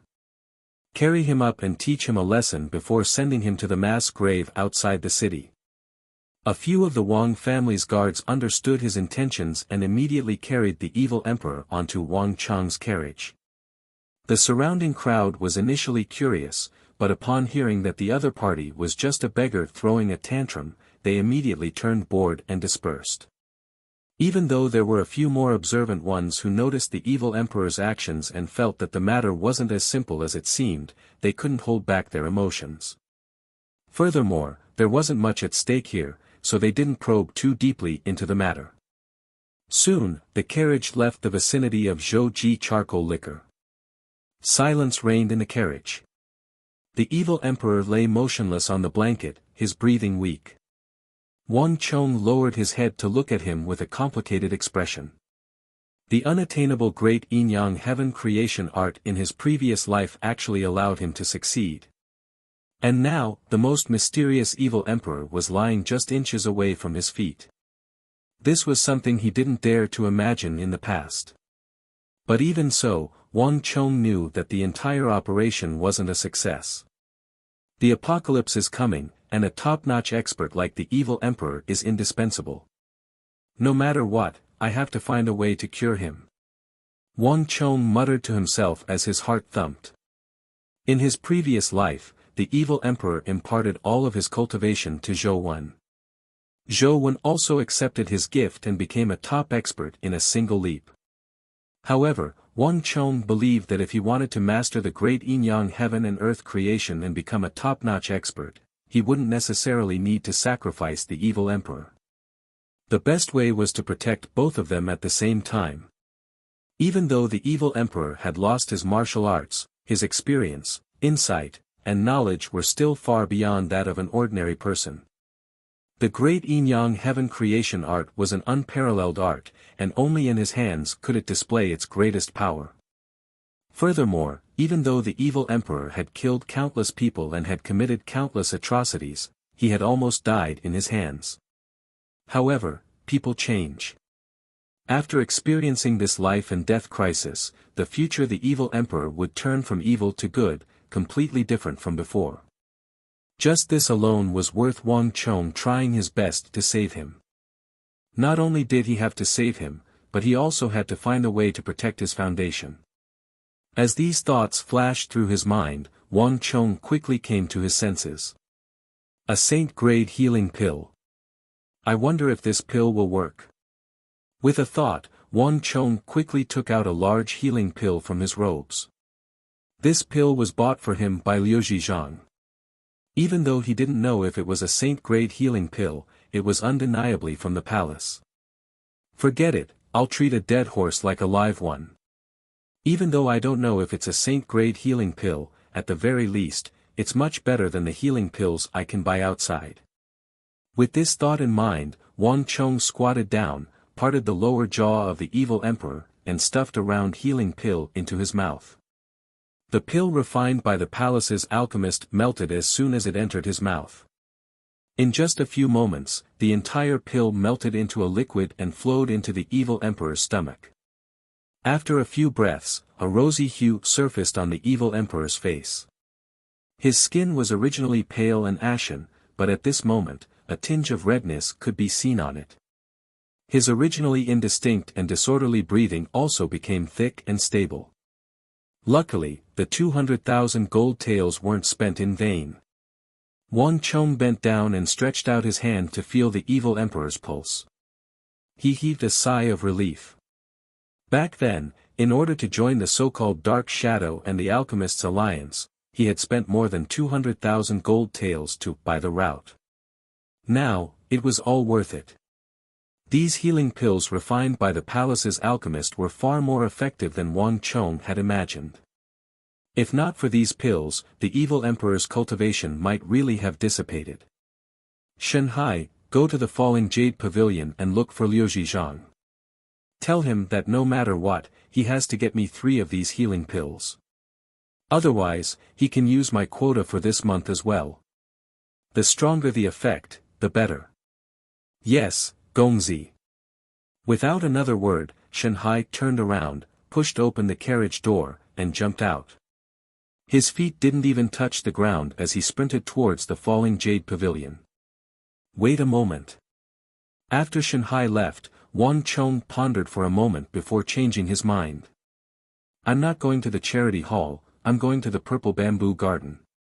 The Purple Bamboo Garden was a secret residence that Uncle Li Lin bought for Wang Chong.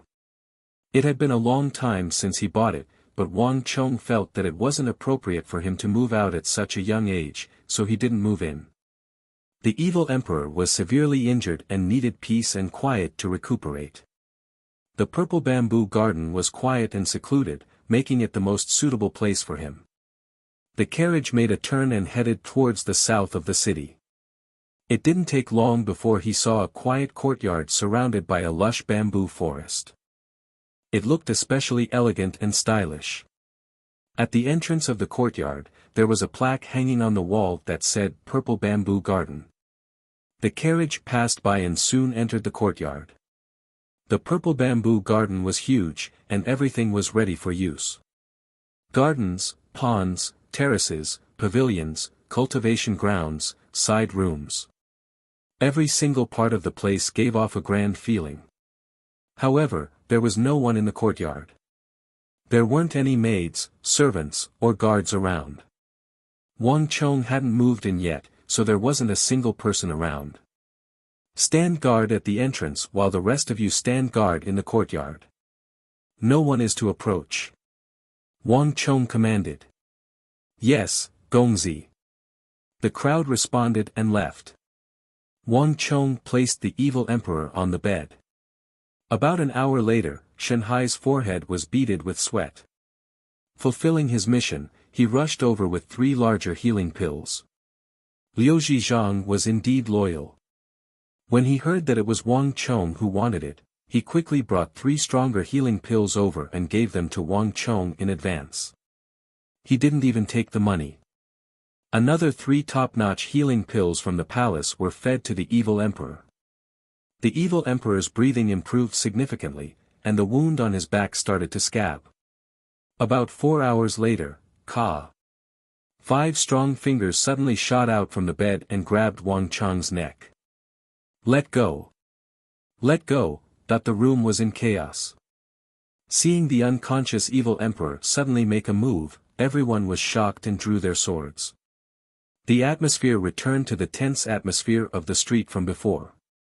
Put down your swords. He's just reacting. Wang Chong indifferently said, his expression unperturbed. It was like the demonic emperor old man was not grabbing his neck. This evil emperor seems to be on guard. Wang Chong thought to himself. He was probably the only one in the room who knew that this was just the evil emperor's instinctive reaction. The stronger a person was, the more cautious they would be. The moment someone approached them, they would immediately retaliate. He was like that in his previous life, and a devil like the evil emperor was even more so. Kid, you're the one who saved me. On the bed, the evil emperor finally regained his senses and slowly released his fingers. The scenery in front of him was unfamiliar and he wasn't sure where he was. But he recognized this kid. He was the young man who tried to save him on the street. Yes. Wang Chong smiled and didn't deny it. The room was silent. The evil emperor sat up on the bed and looked around. He quickly recognized that he was in one of the rooms. Is this your house? The evil emperor asked. No. Wang Chong smiled and shook his head. What a joke. Before confirming that the evil emperor had turned over a new leaf, he wouldn't dare to bring a devil like the evil emperor into his house. The demonic emperor old man closed his eyes, a look of recollection on his face, but he quickly realized a shocking fact. You healed my injuries. You actually have the royal family's saint-grade healing medicine. The demonic emperor old man was astonished. Although his reaction was slow, he quickly noticed it. After he woke up this time, the injuries in his body had actually healed by 70 to 80%. This time, he had expected that he would lose his cultivation. But now, the yuan qi in his body had stopped flowing and stabilized. This meant that his cultivation did not dissipate completely. Instead, a bit of his foundation was left. Senior, have you forgotten? I told you that I am the descendant of a general and a minister. Of course, I have the royal family's healing medicine. Wang Chong sat by the bed. His expression was calm, but there was a hint of slyness. The evil emperor was taken aback. Then, he realized that Wang Chong did say that. The royal family's saint-grade healing medicine was precious and hard to come by in the outside world. But as the descendant of a general and minister, it might not be that difficult. This is the will of the heavens. To think that I would be saved by a noble's son. Perhaps, this is the arrangement that the heavens have made for me.